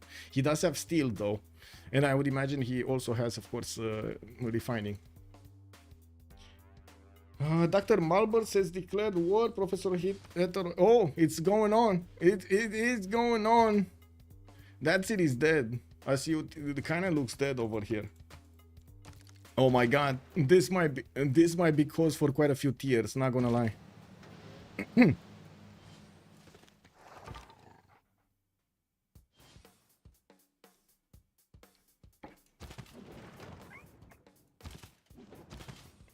Yeah, that city's dead. There we go. That's one city taken away from Dr. Harry. Dr. Harry, by the way, is on the 4th spot. He might actually drop down below Dr. Marbles if he keeps this up. If he keeps losing cities over here with Mont Saint Michel getting finished next turn. I know what it is. It's because of this wonder. Georgia really wanted it and Egypt took it away from him. That's what it is. That's what it is. Where is that Egyptian South Pole settle? He's just sitting on the oil. He's just sitting on the oil, sir, next to Hong Kong. Doesn't want to move. Doesn't want to settle yet. Yeah, I want to see the scout army. He just has a scout. Oh, he has a scout army. Look at that. Dog army. Here we go. Could upgrade that into a ranger also. Actually, the ranger should be just as strong as the field cannons, no? Kick W. Anyway. I do see Krakow is still getting attacked by the cuirassiers, and every turn it's losing damage here. It's losing strength. We do have the Mongolian field cannons chewing away at the steel walls and putting it under siege, is not allowing it to repair its strength. We do have the bombards also doing quite a bit more damage than the field cannons, but still not fast enough. With 2 artilleries doing damage, 1 bombard and 1 field cannon is chipping away nicely every turn. It's probably still gonna take him like 4 or 5 turns, maybe 3 turns actually to take Krakow.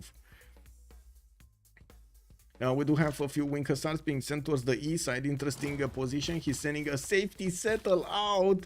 He's trying to stay safe over here. Another safety settle from a Civ. 2 safety settles in this game, by the way. 2 safety settles from different players. It doesn't look like Simple is going to do anything here against Egypt with the field cannons and with quite a few cuirassiers. I would imagine Daydream should have this. Yeah, look how much damage he's doing with the field cannons. He's doing enough damage with the field cannons against these. Like 3 of them, 4 of them are taking down a Mountie. That's enough. Who's Aztec gonna attack? That's a good question. If he actually wants to attack, that's I think the ending resolution.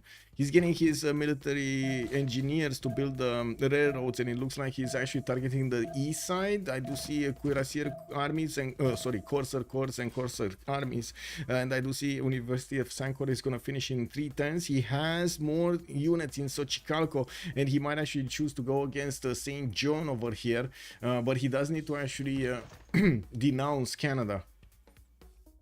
That's gonna be quite a bit of notification to his opponent that he's gonna get attacked. Okay, how quickly can Georgia do the damage? Looks like line infantries are gonna pose a challenge to him.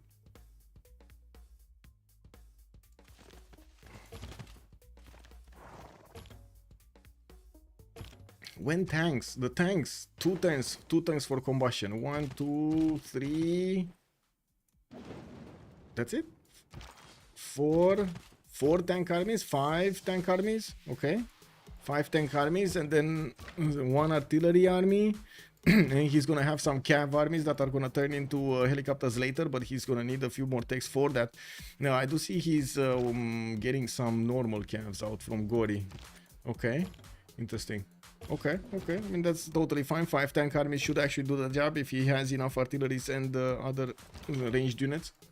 And with his cav armies, he's gonna manage to get around very quickly and try to pillage the lands of Egypt, not allowing him to develop further. Let's see what's happening in the score screen. Dr. Heavy still here. Marbles is still keeping up above Professor Matter and Dr. Simple.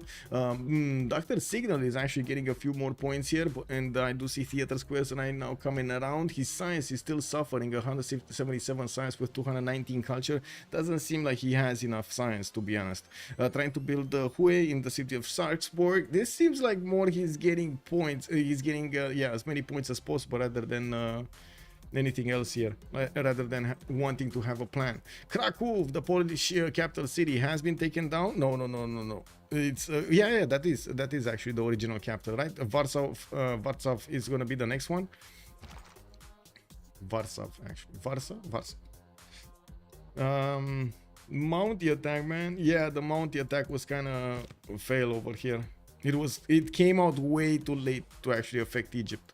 He needed to do this attack way earlier.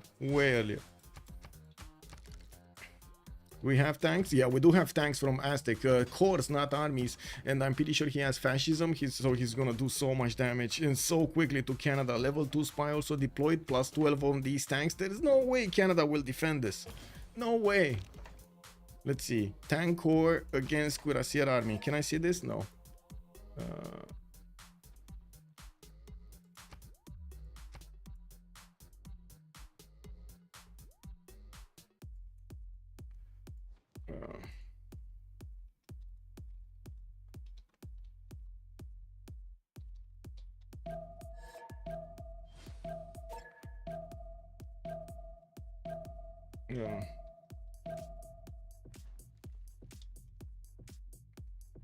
Yeah, I don't think it's normal to give a direct information like this, but I do have to say, I found it quite fun to take a look at how the Hidden Cup players actually play these Ironmans, and I had quite a bit of more role play in the game.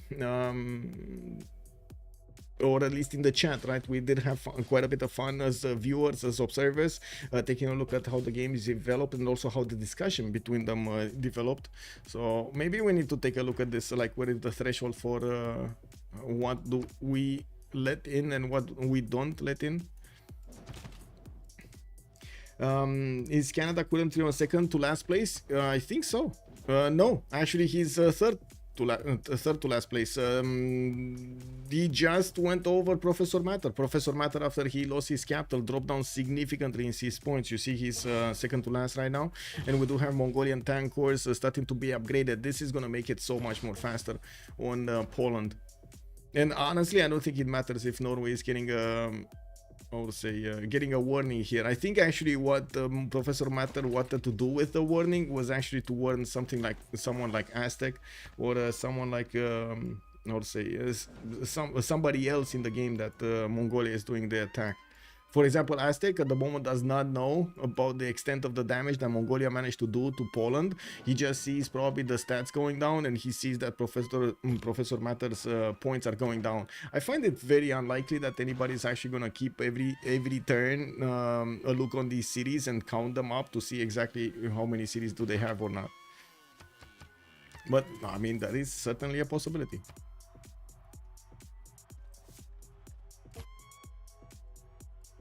Hey, 4 more likes and we're getting to those 60. Woo, nice. Thank you so much, sirs, on YouTube. Let's keep this going. And we're also 6 viewers away from hitting 100 on YouTube. Amazing. Thank you.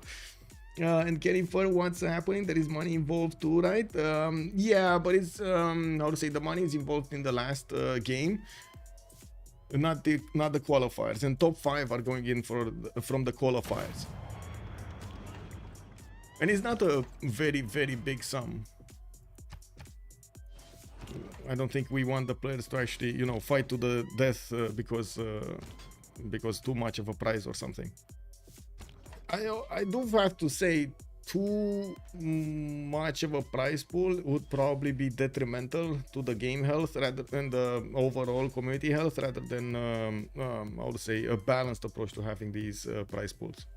We'll see. We definitely need to have more information here and more tournaments under our belts that are getting sponsored to actually know what's going on and how much is good enough and how much is too little, too much, and so on and so on. There are so many things that we need to take a look at. Plus 14 bonus Aztec. Yeah, look at him tapping these bounties, not even flexing a general against them. He does have Napoleon, which actually needs to move. So these tanks are actually not as strong as they will be. Oh, they're already 120. They're gonna go up to 125 next time when Napoleon is gonna join the fight.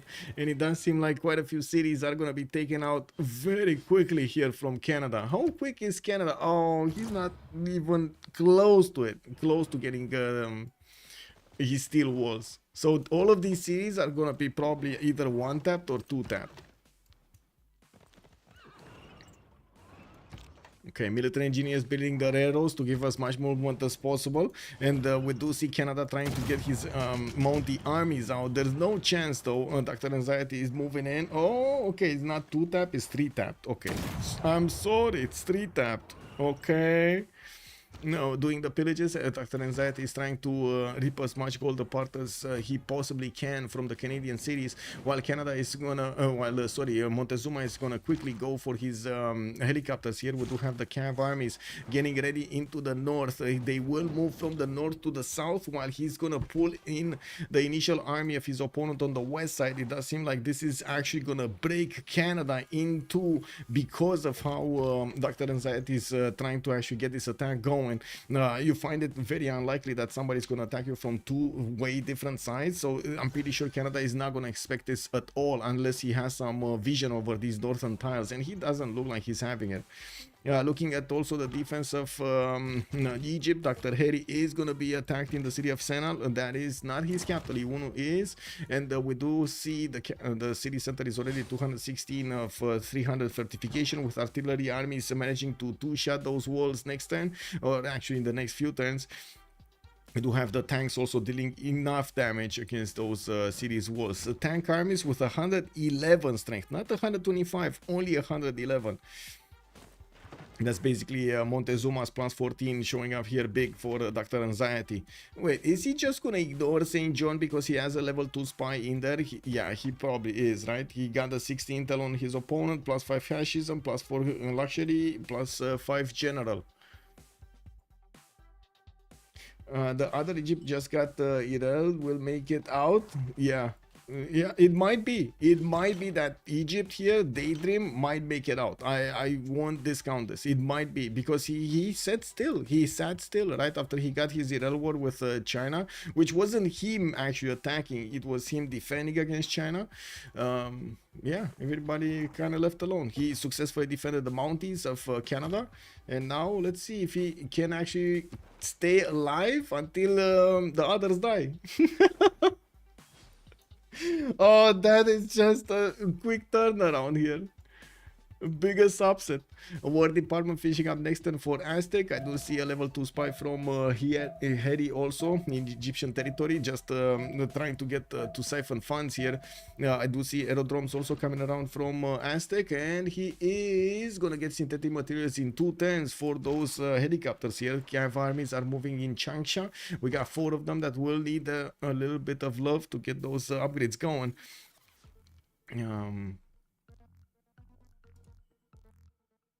We made it! Chat, we made it! We're on 62 likes. Woo! We're still 4 concurrent viewers shy of 100, but we're making it. We're getting there. We're getting there. Slowly but surely, we're getting there. Oh my god. Yes. Let's see. Mamaleto, good evening, sir, and welcome. Just get them to DM you in game. I did that. Thank you so much, Mamaleto. I did. Let's see. Can we get, do we have more optimism here in the chat? Let's see. Can we get to 70 likes? Maybe? Yeah? Yay? Nay? Huh? Maybe just push it a little bit. Let's see. I mean, I'm happy with 60 also, but oh my god, if we get 70, it's super duper. We do have Aztec upgrading his helicopter armies on both sides, and it does seem like he did manage to take Halifax, Vancouver, Quebec City, Winnipeg, and Victoria are all in danger.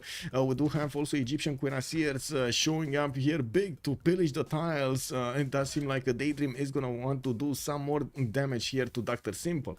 We did have also the city of Sena being taken out. Professor Hitterol is working towards taking out the capital city of Egypt here, and I do see Cav armies are coming around from Dr. Harry. Unfortunately, a bit too late. His returns from combustion, and we do have observation balloons already available for Georgia to throw these shells from the artilleries from far away, from 3 tiles out.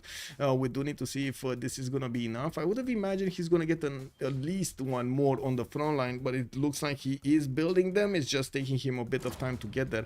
I do have to mention he has railroads. Unfortunately, you see these tiles, they're not connected, right? He would need to actually get one of the banana or this mine and the entertainment complex, so he doesn't really need to go around. But anyway, you know, it's a railroad. It still can get you there faster.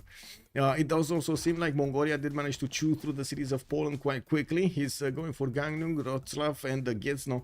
While I do notice Poland over here is dropping quite heavily in points. He's down to 489. I do see Dr. Marbles is on 655, keeping up that place. But I do have to point out Dr. Harry is probably going to lose his lead over here on 700 points. And yeah, that's we're going to need to see who's actually going to get the 5th slot. We don't know who's going to get the 5th slot right now. I have to say this, we don't know, because of the demise of the Egyptian Empire, Ptolemaic Empire. We don't know who is actually going to get the 5th slot.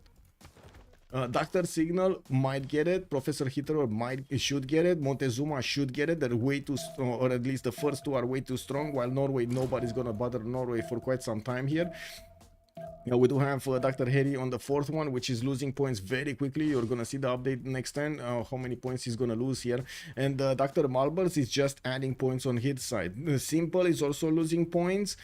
Professor Matter losing points. Dr. Dredim is just keeping on being stable here. So if we do see the total takeover of the Canadian Empire, which is totally possible, Aztec does have not only enough strength, but enough tempo and enough units to take down these Canadian cities much faster than Canada can even dream of steel walls. Yeah, I said it. He's that fast.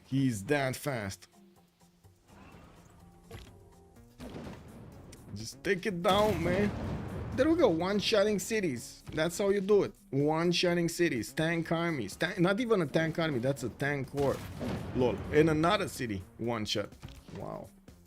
It's just beautiful from Aztec, man. Beautiful.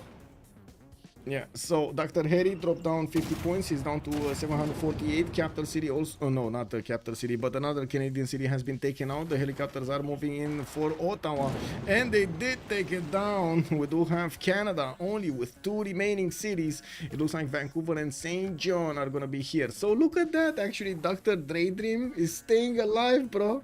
I mean, this is where you actually need to turn up BG's song of Staying Alive. This is the moment, right? This is for the reason they made that song. Staying alive, staying alive. How have they not succeeded yet? No, we did have somebody minusing. I mean, I guess I can tell you, right? You did see this, right?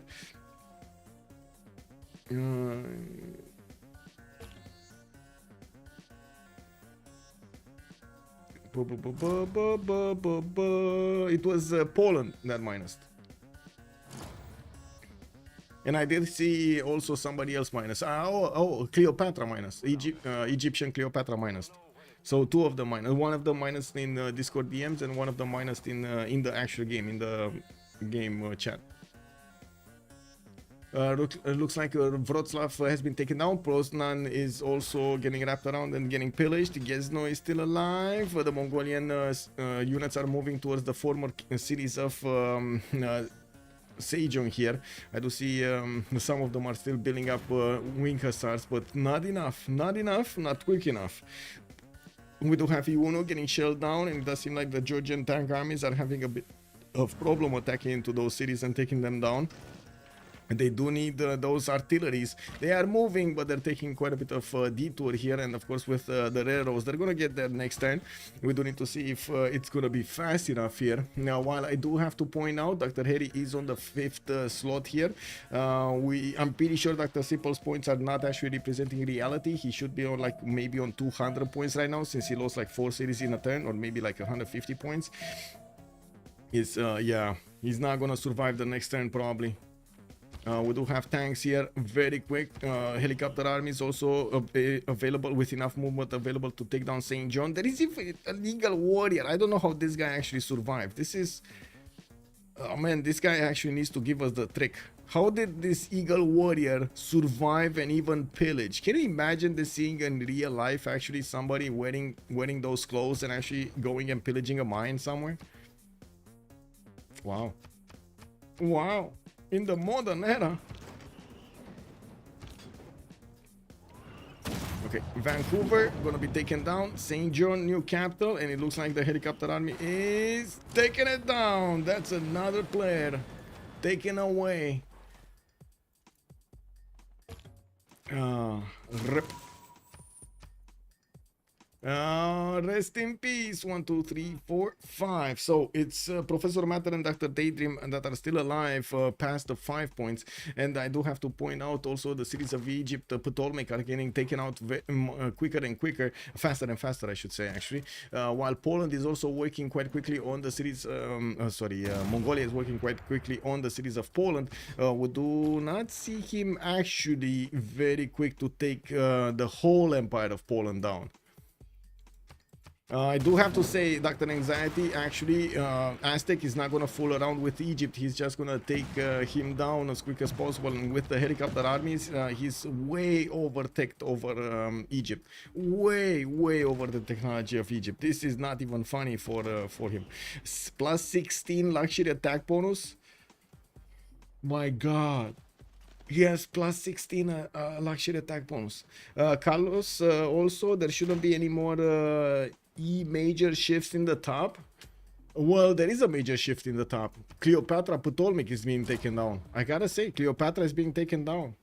And I think there is a strong case that Poland might actually survive before both Cleopatras die. So there is a chance that Professor Matter might actually be on the 5th slot here. There is a chance.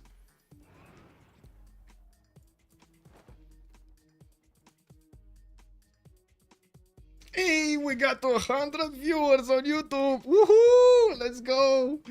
Yay! Canada full killed. Yeah, and so quickly, like in 5 turns. Bam, bam, bam, bam, bam. Escape settler for the win. Rudio is calling it out. Yeah, we still have Dr. Dre's Dreams escape settler over here next to Hong Kong. He's not gonna full die. He's not gonna full die, right? Okay, looks like Seoul has been taken down. Marbles is gonna work on Jeonju soon. Gizno is still getting pillaged. Also, Poznan still getting pillaged. It is being put under siege, but he still is waiting for the movement of the artillery corps to be available to take out that city. It's 300 defense. It's quite heavy. We do have the Georgian units managing to wrap around Abydos and taking down Iwunu with the observation balloons and a few more of these artilleries that are showing up. He's gonna start chewing through the cities of Egypt much quicker, and this is gonna help out quite a bit. We do have him also preparing his Cav armies for the helicopter upgrade. He's getting steam power though, not going towards synthetic materials. Interesting. Hermitage in Batumi. I do see stadiums coming around. 3 turning tank armies in the capital city. That is a lot of production. 150 production strength city over here in Tbilisi. Okay, so let's see. Anything moving? I got a few biplanes, like one biplane, not a few, just one biplane. And he does have 3 artilleries. Okay, with 3 artilleries, this is gonna be quick. He should be able to take down the walls in one turn with the artilleries, if he gets them in shooting range. Let's see if he gets them in shooting range. Okay, so he did get the helicopter armies. We just didn't see the upgrade button. He did upgrade them, and now we do need to see the tanks moving. One tank did go towards Aketaten, the other one's towards the northeast. We do have spies repositioning towards the north and one in Giza. This one is rebelling in 4 turns. He's just gonna let that city rebel, isn't he? He doesn't care. He's gonna let it rebel. Yeah, makes total sense, right? Why would you hurt your units if you know you're gonna have that city anyway, right? By just loyalty. Ptolemy Cleo was doing so good. Yeah. He never actually, I don't think he ever respected Tamar's strength next to him. And I do have to point out, Tamar in this version is very strong. Like it was strong in the previous version, but it feels like Tamar is another level of strong in this version. Okay, not as strong as how to say I wouldn't say is bannable material, but it's getting there. It's very good Civ. Yeah, Abydos is also going to be taken out, so that's 1 city per turn here for Georgia right now. Maybe 2 cities from the next turns. He just needs 1 or 2 more artilleries, and he's gonna start taking 2 cities. Yeah, a turn. Looks like also Egypt is gonna lose Shedet. That's the Egyptian Cleopatra is gonna lose Shedet while he's trying to build up the Renaissance walls. Those are not gonna finish. Doesn't look like. We did have Cyrene being taken away from him. Looks like Daydream did lose a city center to the north to one of the helicopter armies of his opponent. He did manage to get some ancient walls up, and well, he does have another safety center moving towards the northeast. Jeonju has been taken down. Gniezno getting attacked. Looks like Poznan is gonna go down next turn. The Polish cities are slowly getting outmatched here. Now, while I do notice a few artilleries are also going towards Bandar Brunei. It does seem like Mongolia, Mr. Marbles is just padding his points now. 556 at the moment, with Cleopatra dropping down to the 5th slot with 577. My god, this is a race to the bottom, isn't it?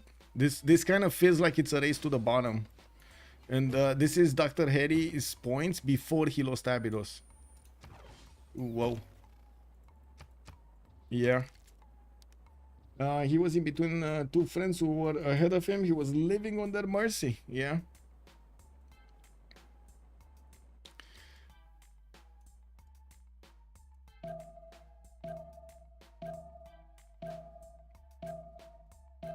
Gotta say, over here we do have a few cuirassiers coming out from Norway. Banks, Cavs also coming around from him. It looks like he is aware that his opponent is taking down Poland, or I should say his neighbor is being taken out. The newly formed friendship between him and Poland is getting ripped apart here. Oh well, yeah, it happens. With such a big Aztec, is definitely anything can happen in the game. Okay, I think this is where the action is, right? so many Egyptian calves have showed up being trained, but unfortunately he can't get to his helicopters, and that is gonna hurt. That is gonna hurt quite a bit. These biplanes do deal good enough damage to the calves also from afar. They're not as good as fighters, but at least against these units like calves or cuirassiers, they do deal significant amount. Like they could one-shot this, for example, the cav here.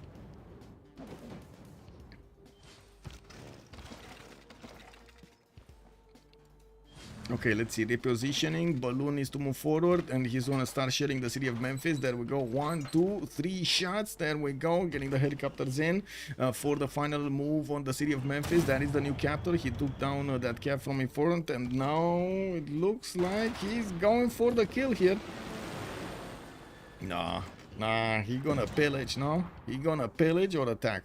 He could take it down. Like he should be able to take it down. Oh my god, oh, okay, he put the fight. Why is he not taking down the cav with the fighter? He probably didn't realize he could be having such an easy meal over here on that cav.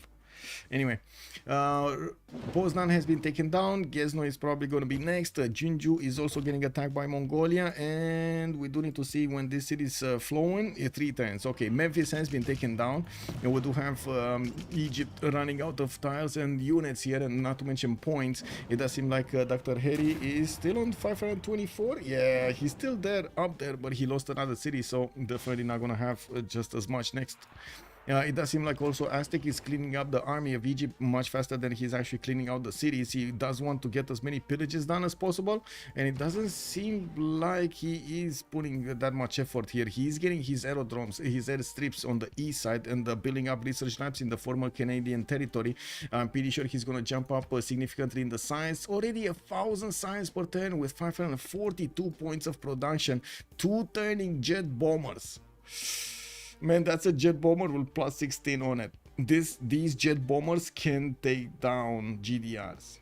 They, in sufficient enough numbers, they will have an easy time. And Sasu, how did you get Bob Bob? And Sasu got Bob Bob. And Sasu got Bob Bob. He was in between. Yeah. Well, Norway guaranteed top 5 because he's so isolated. Yeah, basically.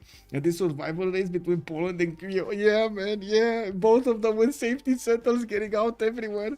How did Ensasu get Bob Bob? Ensasu, I will raise your Bob Bob with the mine Bob Bob. We got Bob Bob. There we go. Bob Bob. Well, wouldn't say easy time. The GDR return attack almost one-shots the jet bomber, but yeah, they do decent chunks to the GDRs. I mean, plus 16, bro. Not to mention fascism and everything. Yeah, that's gonna be heavy. Pop, pop. Oh, man.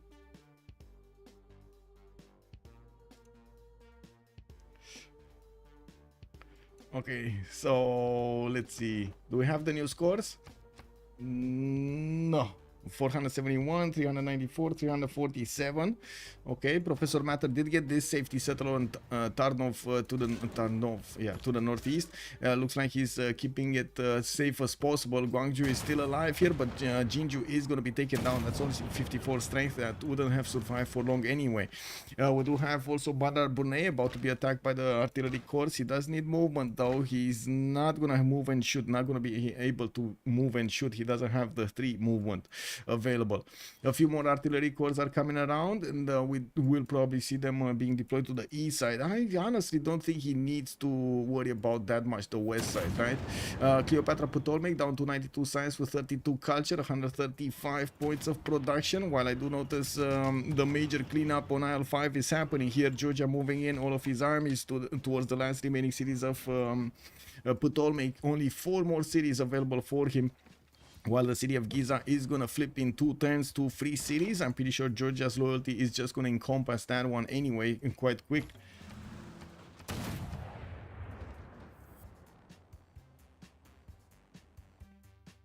They can fight GDRs decently if they don't have anti-air and defense promotion, but otherwise even with plus 16 is difficult. Yeah, but with well, let's actually see. I don't think we're gonna see GDRs this game, but let's see. Let's see. Maybe we're gonna see them. I would expect more GDRs from Aztec than from anybody else, and GDR with also plus 16. Oh man, what's that gonna happen? Yeah, what's that gonna do to the game? I don't know. I don't know. We got 2 more turns here until the next World Congress. 1 more turn until the next. How to say? The next era. Boreal, good evening, sir, and welcome. Also, Dazrun de Virek, good evening, sir, and welcome. I hate how Norway on the minimap will look identical to the cultured city-states. Wait, they don't really look identical, do they? Because one has like dark borders and the other one has like blue borders, but yeah, they're kind of close. And yeah. Or are you meaning the actual color, like red versus purple? You mean that, like the actual Jessica, hello there, ma'am. Yes, 3 Civ6. I mean, we did have, first of all, in the beginning, 2 nations, 2 Civs that did not manage to make it to a golden age in the first era. One of them was a Monumentality, and the other one was Korea Sejong. So, whoa. You know, Civ6 right there. And the third one was a Settler. A Settler Steve. Blaze Cannon 120 plus 16, 136. GDR MBG is 140. Does decent damage. However, and here you need to count the fascism also and the other points if he has any. However, at the end of GDR is BBG is 120. Even without promotion, the bomber is 90 plus 16. So it's a 14 difference. With promotion through AA is 140, which makes a 34 difference and almost 1 shot. Almost 1 shot, yeah. Yeah, true. You should assume both have the +5 on them. True. But I've seen it happen. I'm not sure I don't remember the exact situations, but I've seen multiple times GDRs being taken out by both jet fighters and jet bombers. And I would assume Aztec with so much strength should be able to take them down.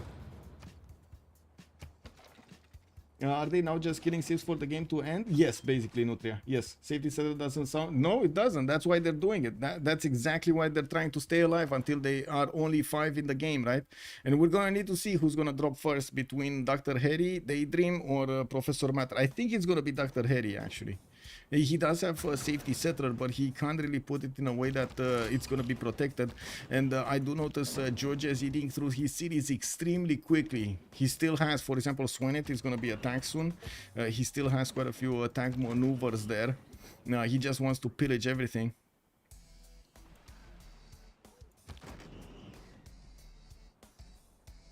Okay, Professor Hitterol did not see the settler of Dr. Harry. Yeah, there we go. Swenet is down. Buto is also going to be attacked. There are multiple helicopters pillaging the lands right now in the commercials. And let's actually see what's going to happen here. Is he going to have enough strength? Oh no, not this turn. He needs artilleries. He needs artilleries. Same with this city. The same with Edfu. He's going to need artilleries there. Dr. Signal has declared war on Dr. Anxiety. Whoa, wait a second, really? Whoa, Montezuma getting attacked by Norway. What is Norway thinking? Maybe it was a reaction, maybe, oh, I see. Maybe he did make an alliance with Poland, and Poland got attacked by Aztec or declared on by Aztec, and then, well, Norway reacted and declared war on him.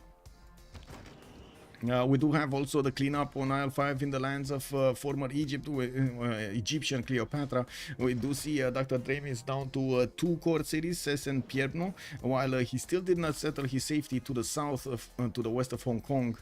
Going to need to see how quick he's going to be with that one. The Aztec helicopter armies can actually get into the water very quickly and get to cross actually the Bay of Campeche quickly enough to take that city down. But it's still gonna, well, first of all, he needs to know about it, right? That's the problem. He might not know about it. Yeah, he's not gonna know about it. He doesn't know where the city is gonna be. This is probably the safest place that Daydream can be. Oh, we got another declaration. Anxiety declared war on Dr. Harry. Oh, he took his settler. Oh, Aztec it's showing up so big to the game. Cleopatra gonna be taken out first. There's no more safety settler for the cities of Dr. Harry. No more. Aztec said it's enough. Okay, we got the Congress going on, so I'm just gonna put something here and then we're gonna have a quick pause. Really need to get to the toilet. Be right back.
Oh, faster this time. Okay, let's see. Buto, Edfu, and this city still didn't flip? Oh, it's rebelling next turn. Okay, it's rebelling next turn. It's still a steel wall city. It's gonna be hard to actually take that one down, even if it's going to free cities. Yeah, Norway gives off under vibes. KW, man. I did bet on Georgia, but I'm rooting for Purple Egypt right now. Oh, man. Let's actually see if Purple Egypt is gonna keep on going. Piermo and Mendes are available for him. It does seem like Anxiety still has a tank, or maybe he's gonna go south, but we don't know yet. In the Congress, note artist, okay, Tamar plus 4 gold to the sender. That's gonna be a lot of gold on Aztec. And Cleopatra plus 2 Diplo points. Interesting. Well, this time around, he got it. I do see Dr. Signal is gonna need to build up an army to defend these tanks, and it does seem like with the line infantry, he's doing enough damage here to hold off the attack. He does need quite a few more units and stronger units to actually fend this off. Let's see, it's science, 221, 424 culture. Actually, it looks like Conge did go quite crazy on the culture. We do have Montezuma getting 2 arms with an extra 10 attack strength against cities. He is going for democracy at the moment, switched off fascism. He did manage to take off Bandar Brunei, by the way. Dr. Marbles probably took that city down quite low in HP, and well, this happened afterwards. Buto is probably gonna be attacked. We did have the artillery armies, yeah, doing the damage. Now the helicopter's job is to take that city down. Edfu is down, and next turn, oh my god, he's actually gonna let his opponent just city rebel. This is nasty. This is probably one of the worst demise of an empire that you can ever see in Civ6. Dying to loyalty, guys. Dying to loyalty. No, okay. He actually did not want to let that happen. Okay. So that's another player being taken away. We're down to 6 players in the game. Who's gonna be the next one? Professor Matter or Dr. Daydream? Professor Matter is down to 1 city. He's trying to get another 2 going, and we do have Dr. Marbles actually getting in with some camps. He might actually see that happening next turn. He does need to actually get the vision over that hill to see the settler. Wait, Rock Pants? Oh, Tamar is playing Rock Pants. Okay, I do see 1100 points of science. Also Montezuma, he's putting down his wait, is he just for turning a spaceport? Because why not? In Tenochtitlan he got Magnus in there, and I'm pretty sure he has vertical integration with 260 points of production. Oh man, that's gonna be some fast projects. Okay, so Tamar pacified the west side of the map. Aztec pacified the middle. Kublai, or I should say Mongolia, Genghis Khan pacified the north. And then we do have Norway here. Just two nations scattered all over the map in the south, in the north, in the south, just trying to keep staying alive here. Aztec has jet bombers. He will take down Piermo's wall strength immediately, and with two jet bombers with plus 16 on them, plus 17 on them, this city doesn't have a chance. That city of Cis jet bomber can actually do damage to Mendes, no problem. It is in range. It's just he doesn't have the vision on it yet. He doesn't know. He doesn't know yet. Look, and he doesn't know.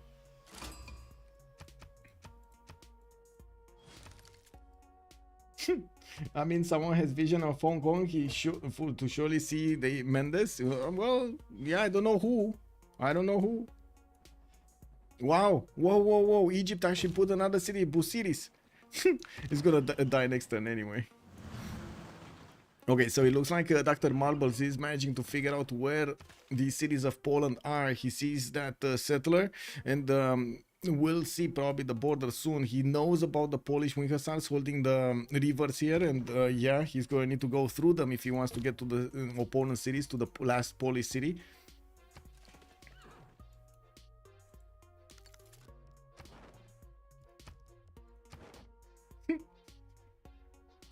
Oh man.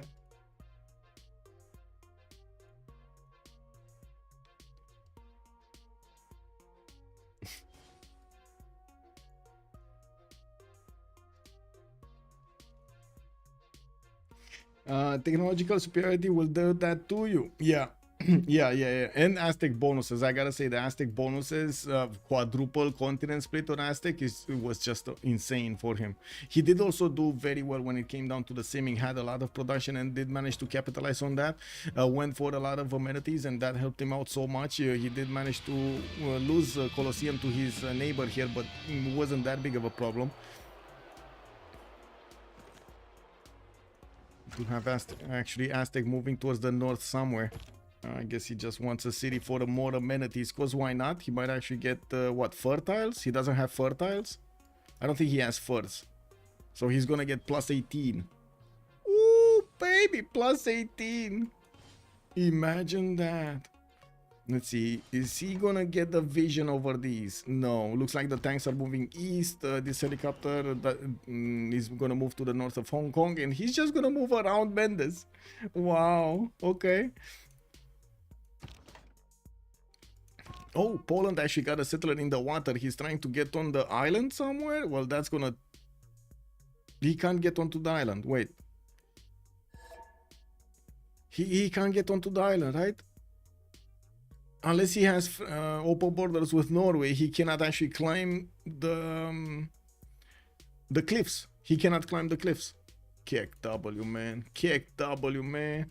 Okay, 110 for spaceport to finish in the city of Aztec. I do see a level 2 spy defending his initial settle, and I do see Rock Bands are still playing from Georgia. Level 1s though, they didn't get to level 2s or level 3s yet. And I do have to mention Professor Hit Error here on Tamar is on 1300 points of production, while Dr. Anxiety is on 1685 at the moment. We do have the Mongolian tanks starting to wrap around the last remaining cities of Poland here, and it does seem like his multiple tanks are gonna move and wrap and take out that settler before it's probably gonna settle. Let's see next turn. Yeah, 2 of these units can get there, 3 of these units can get around it. There's no way that Wing Hussars, that even if it puts down a city, there's no way he's gonna survive there. I do have the artillery is quite close. I do see military engineers able to do, how to say, able to do the railroads, and of course we do see that Mongolia is just moving around the Wing Hussars. He's not even mudding himself of these tanks of attacking into the Wing Hussar corps right now. Aren't Poland and Norway allies? They are. Oh, well, I guess they were. I don't know if they still are, to be honest. It's still gonna take some time to actually see this. And wait a second, somebody else declared war on Dr. Daydream. I don't know who. Let's see. Who is he at war with?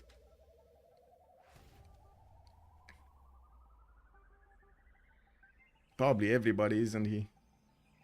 And who has Hong Kong? Oh, oh, Norway has the Hong Kong. Okay, kick. Yeah, most of everybody else in the lobby did declare war on him except Tamar. Aztec could just full kill Egypt to end the game before that. If he finds the city of Mendes, but if he doesn't find the city of Mendes, he doesn't know about it, right? There's one last city here, and it looks like Mongolia is gonna rip apart these last Polish settlers, these remaining Polish settlers.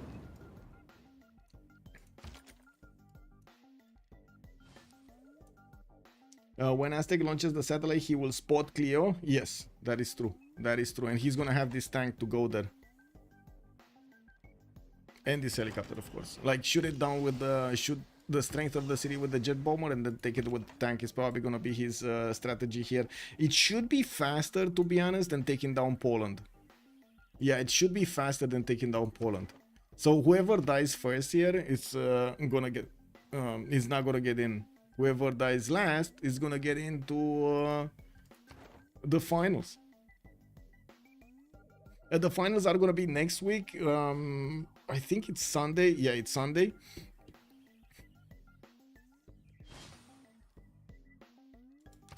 Wow, Namadolo also getting defeated. Whoa. When is he finishing the satellite? 2 turns. 2 turns in Tenochtitlan to finish the satellite. More stadiums. Georgia's just keeping his army at bay. Doesn't really need to do anything with it right now. He secured his first top slot anyway. Dr. Anxiety did. Professor Hitler did. Dr. Signal did. Marbles is very far ahead of Professor Matter. So it's yeah, it's just a race between Professor Matter and Daydream. Well, I guess the race of staying alive. The challenge of staying alive in the game with low HP cities. What are the names from? I just like literally randomized them, sir. I found a site where you can actually choose like categories or something like that, and it randomized the names. And I chose like yeah, not. I guess it's I don't know if it's AI or something. I just chose mad scientist names and just got the first 10 names basically. Okay, Lodz did get placed down, and it does seem like Dr. Marbles will not get the artillery cores immediately there. I don't see a balloon with the artillery core, so he's gonna need to move them at least 2 tiles out. Let's see. Lodz was being put in instantly under siege because of the tank core's positioning, and he can do some damage with the tank cores against the city center.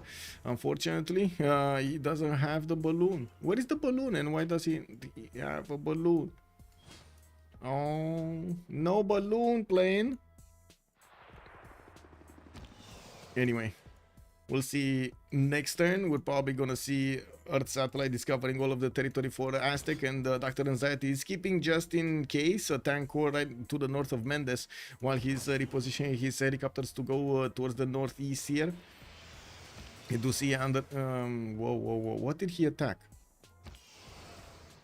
What did he attack? I don't know, what did he attack? Maybe he pillaged the tile or something, because I don't know what he attacked. It's not a city, it's not a unit. I have no idea what did he attack. Maybe he moved it. Wait a second. No, it's fine. These 2 are still here, and he has a 4th one here. Okay, it's fine. How strong are these? 147 jet bombers, and they're 120 against the units. Okay.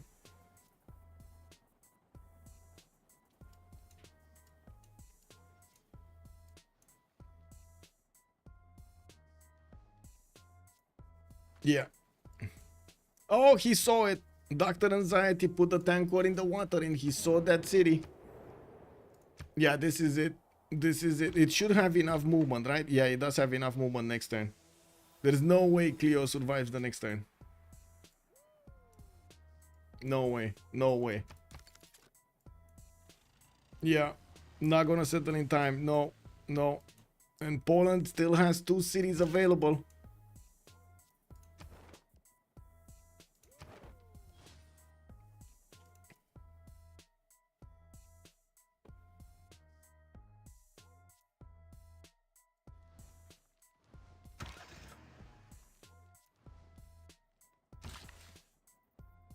What a game indeed. What a game.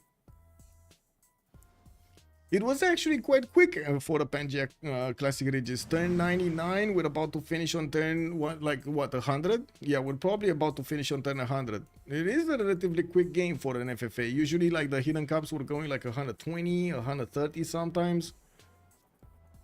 Or much, quite a bit later. Like, the time gets significantly slower, right, when you get to like turn 90 plus, and when you get over 100 it's still, it's very, very, very slow to go through each turn. It's like what, 3 minutes or something for the turn timer for each turn. Okay, let's see, this is probably gonna be the last turn. It's stupid when two strong nearby civs allied together. Yeah, but there were like 3 of them next to each other, even Mongolia. Look at the western ones, right? Only Cleopatra died over here between the 4 strong ones. And he kind of died because he disrespected. Everybody else did not disrespect their neighbors. Yeah, there we go. So jet bomber attacking. Boom. Mendes. GG, well played.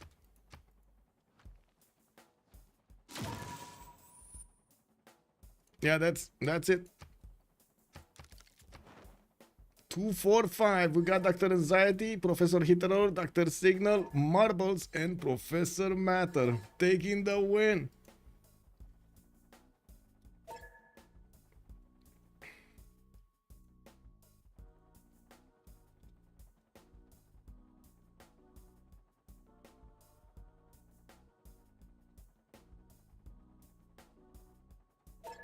Let's go, Timor, stand over here. Give me a second. I'm gonna need to make a channel for these. Oh,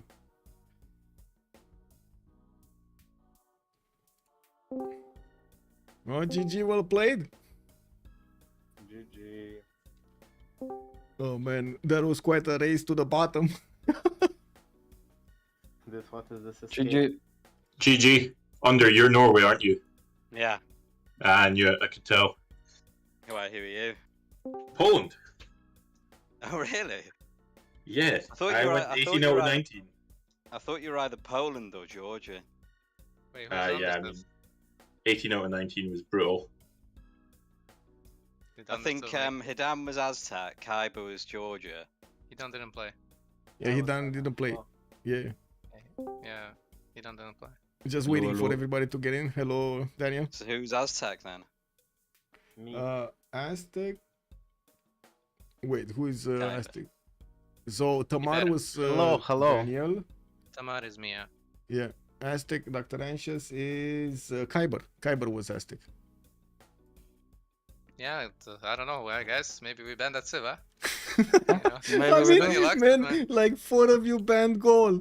Like, what do you need to do? I didn't ban goal, I banned But- Rom. What's Tokugawa band? Yeah, no Tokugawa ban. Nobody banned Tokugawa. Yeah, I don't know. Well, That's maybe we should coordinate the bans, you know. I don't know. It's- Yeah, I didn't realize you could pick something you had already picked. Yeah, that's a weird. That's weird, but it's okay, I guess. I don't know. Can just do a spreadsheet next time or something, and each person just adds one. Okay. By the way, who was this Yeah. Ptolemy guy? Because you know he actually could have just lived. It would have been completely fine. But that this asshole is building my wonders. First of all, second of all, somebody minus the CC, so you had to go. I mean, it was me who's minusing. I just had a really protected city in the north, and I thought I could rat it out to 5th. Oh, Yeah, who are 2 you? players were Which one minusing. Yeah. Yeah, I was Poland, but are I just you? have that city Tarnov. It's like right in the north. It's like right behind mountains, so I figured I could just stay there until top 5. Yeah, I see.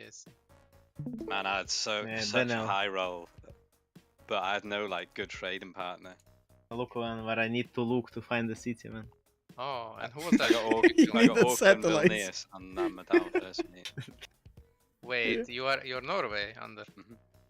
Man, I was pondering taking Auckland from you. Pardon? I was pondering to take Auckland from you. You know, I was doing Tamar things to people, but you know, I was merciful. I thought you were gonna D-Day me or something, by the way. I was, So, like, annoyed. who was Genghis then, Michael? Uh, Give it's a me. What was the name? Ah, really? Who else, man? Who else? Yeah, Legend. I mean, yeah. I mean, I knew it was like one of the better players, but I was kind of. I just assumed you would come for me at tanks, to be honest, which is why I was a bit unprepared.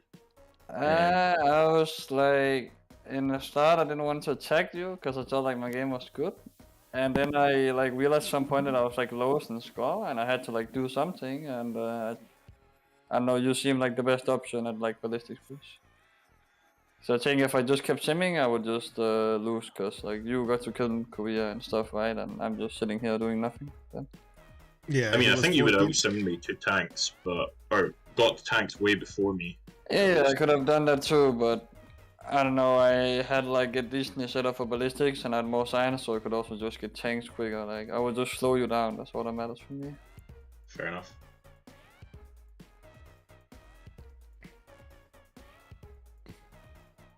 Anybody wants to say something? Because I kind of want to go sleep. Wow. Any questions? By the way, I didn't know that you are Angus. Again, I thought that you are actually Norway. I was who?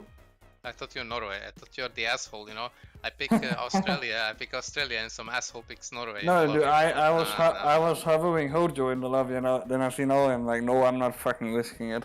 Yeah, it's the same thing. I'm not risking it. Under, you're an asshole. You're actually an asshole. I could have pillaged Egypt so badly, but I left him alone. Who picks Norway? Who picks Norway in FFA, man? Like, please. I thought you were China, Daniel, by the way. I had what was my draft? Yeah. Surely I would be 30-30 stats and then that to like 4 units, right?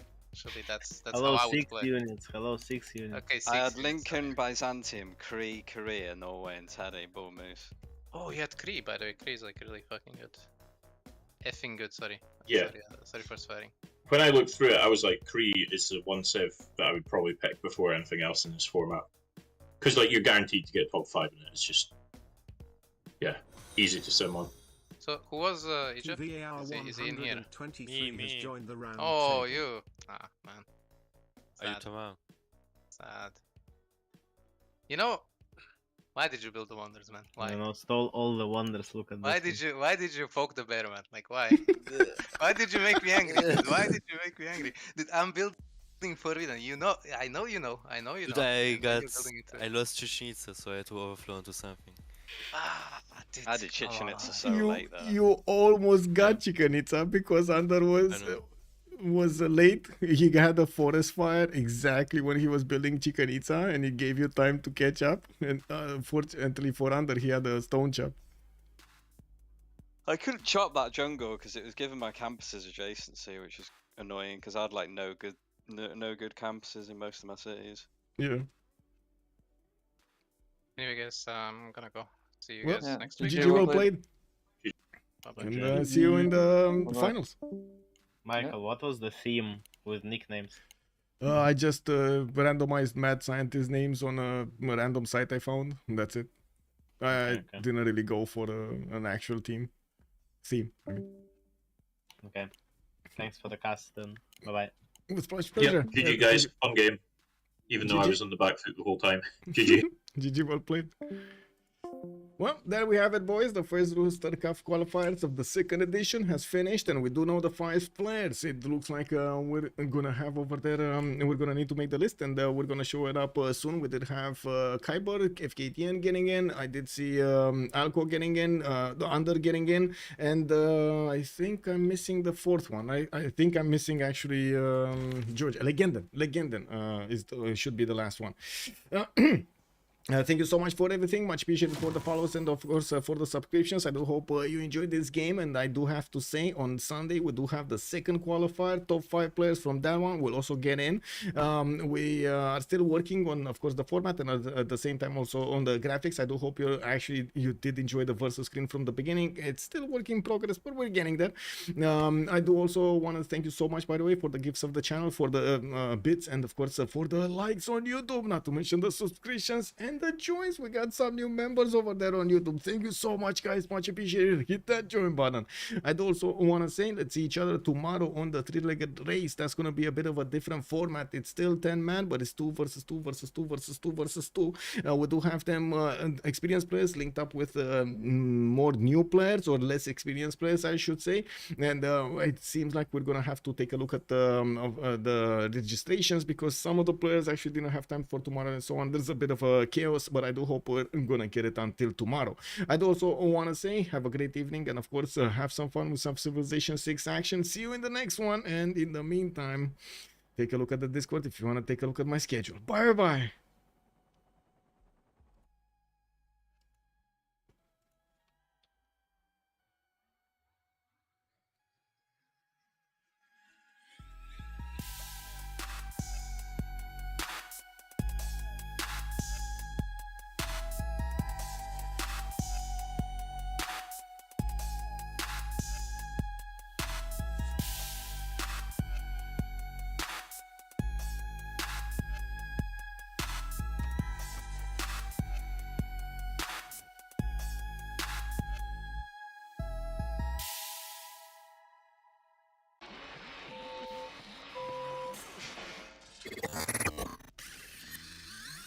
Always just a touch of space madness.